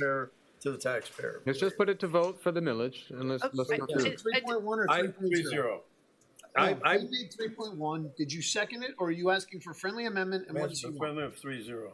I mean, I would love to be a 3-0, but it has a lot less chance of passing. They're not Well, gonna okay, pass well, 3-1 we anyways. need to, that's democracy, unfortunately, it's, 3.1, I think is a reasonable move in the direction of helping bridge the gap between two philosophies and two perceptions, et cetera, et cetera. Okay. So that's my motion. It's been seconded? It has not been seconded. He didn't second. He said a friendly amendment. Okay, well, then my motion dies because of no second. Okay. Great. I second that. You seconded 3. I'll Jesus, second this is. I'm sorry, are you making a new motion, Councilmember Lund? No, Ed just seconded it. He seconded the Just seconded the 3.1. 3.1? Yeah. Yes. Okay, thank Get you. it over with. Come on. All those in favor? No. No. Oh. No. No, well, Is it Why not a don't you voice? call Is the it not a roll? I ordinance can't, or no? I'm sorry. Can I do a roll call, please? Yeah. Yeah, it'd be better. Councilmember McCormick, No. Vice Mayor Moss, Councilmember Segarola, Yes. Mayor Davy, No. Councilmember Kaplan, No. Councilmember Laredo, Yes. Councilmember London. Yes. I'll make the motion. Motion dies. I'll make the motion at 3.15. Motion fails, excuse me. What was it? 3.15. 3.153? 3.3. 3.3. Second. I'll make the motion. It's been seconded. Vice Mayor Moss, Yes. Councilmember Segarola, No. Mayor Davy, Yes. Councilmember Kaplan, Yes. Councilmember Laredo, No? Councilmember London, No. Councilmember McCormick. Yes. Motion passes. All the time we wasted You for need that. to read the title of the ordinance, and then Mayor, you need to open it up for a hearing on it. Okay.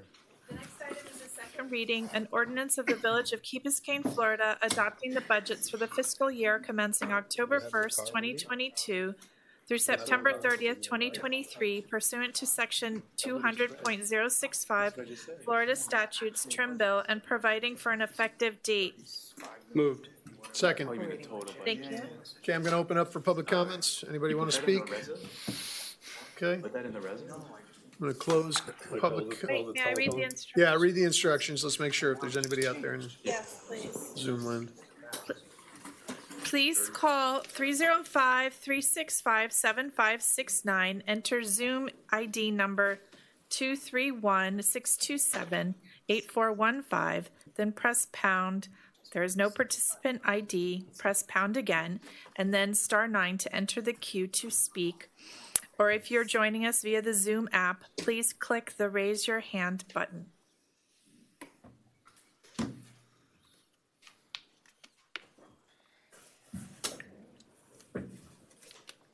All right, I'm going to close public comments. I have no one else to speak. Read the motion again. Yeah. When you can. Can you reread the motion, please? It's the It's to adopt the budget budget. ordinance. Do you want me to read the budget Yeah, ordinance? the second, just reread the ordinance. Okay. An ordinance of the Village of Key Biscayne, Florida, adopting the budgets for the fiscal year commencing October 1st, 2022 through September 30th, 2023 pursuant to Section 200.065 Florida Statutes Trim Bill and providing for an effective date. So it needs to be adopted as amended. Adopted as amended. And you can make the motion, but I'll just tell you, the budget was reduced by 75,000, so it's 36,910,974. So I'll make the motion to approve as amended. Second. Voice vote or roll call? I need to do roll call. It's an Yes. ordinance. That's what I meant. Councilmember Segurola? No. Mayor Davey? Yes. Councilmember Kaplan? Yes. Councilmember Laredo? No. Councilmember London? No. Councilmember McCormick? Yes. Vice Mayor Moss? Yes. The ordinance is approved as amended A on great second achievement reading. after 3 hours and so many meetings of a great total of 75,000, my dear taxpayers. God bless you and good luck with the next council. Vote on the millage resolution. Magic 4. Motion to adjourn. I need to, Wait, we need to do, we need to do millage. the millage. Sorry. What? I withdraw my withdrawal. No. I thought we did the millage first. We're done, right? Motion to adjourn. What? Hold on. I'm sorry, I don't have that as a vote. How do you not have it? We approved the millage. Motion on 3.1533. Oh, okay, I see. I'm just going back to that. Thank you. Adjourned. Okay.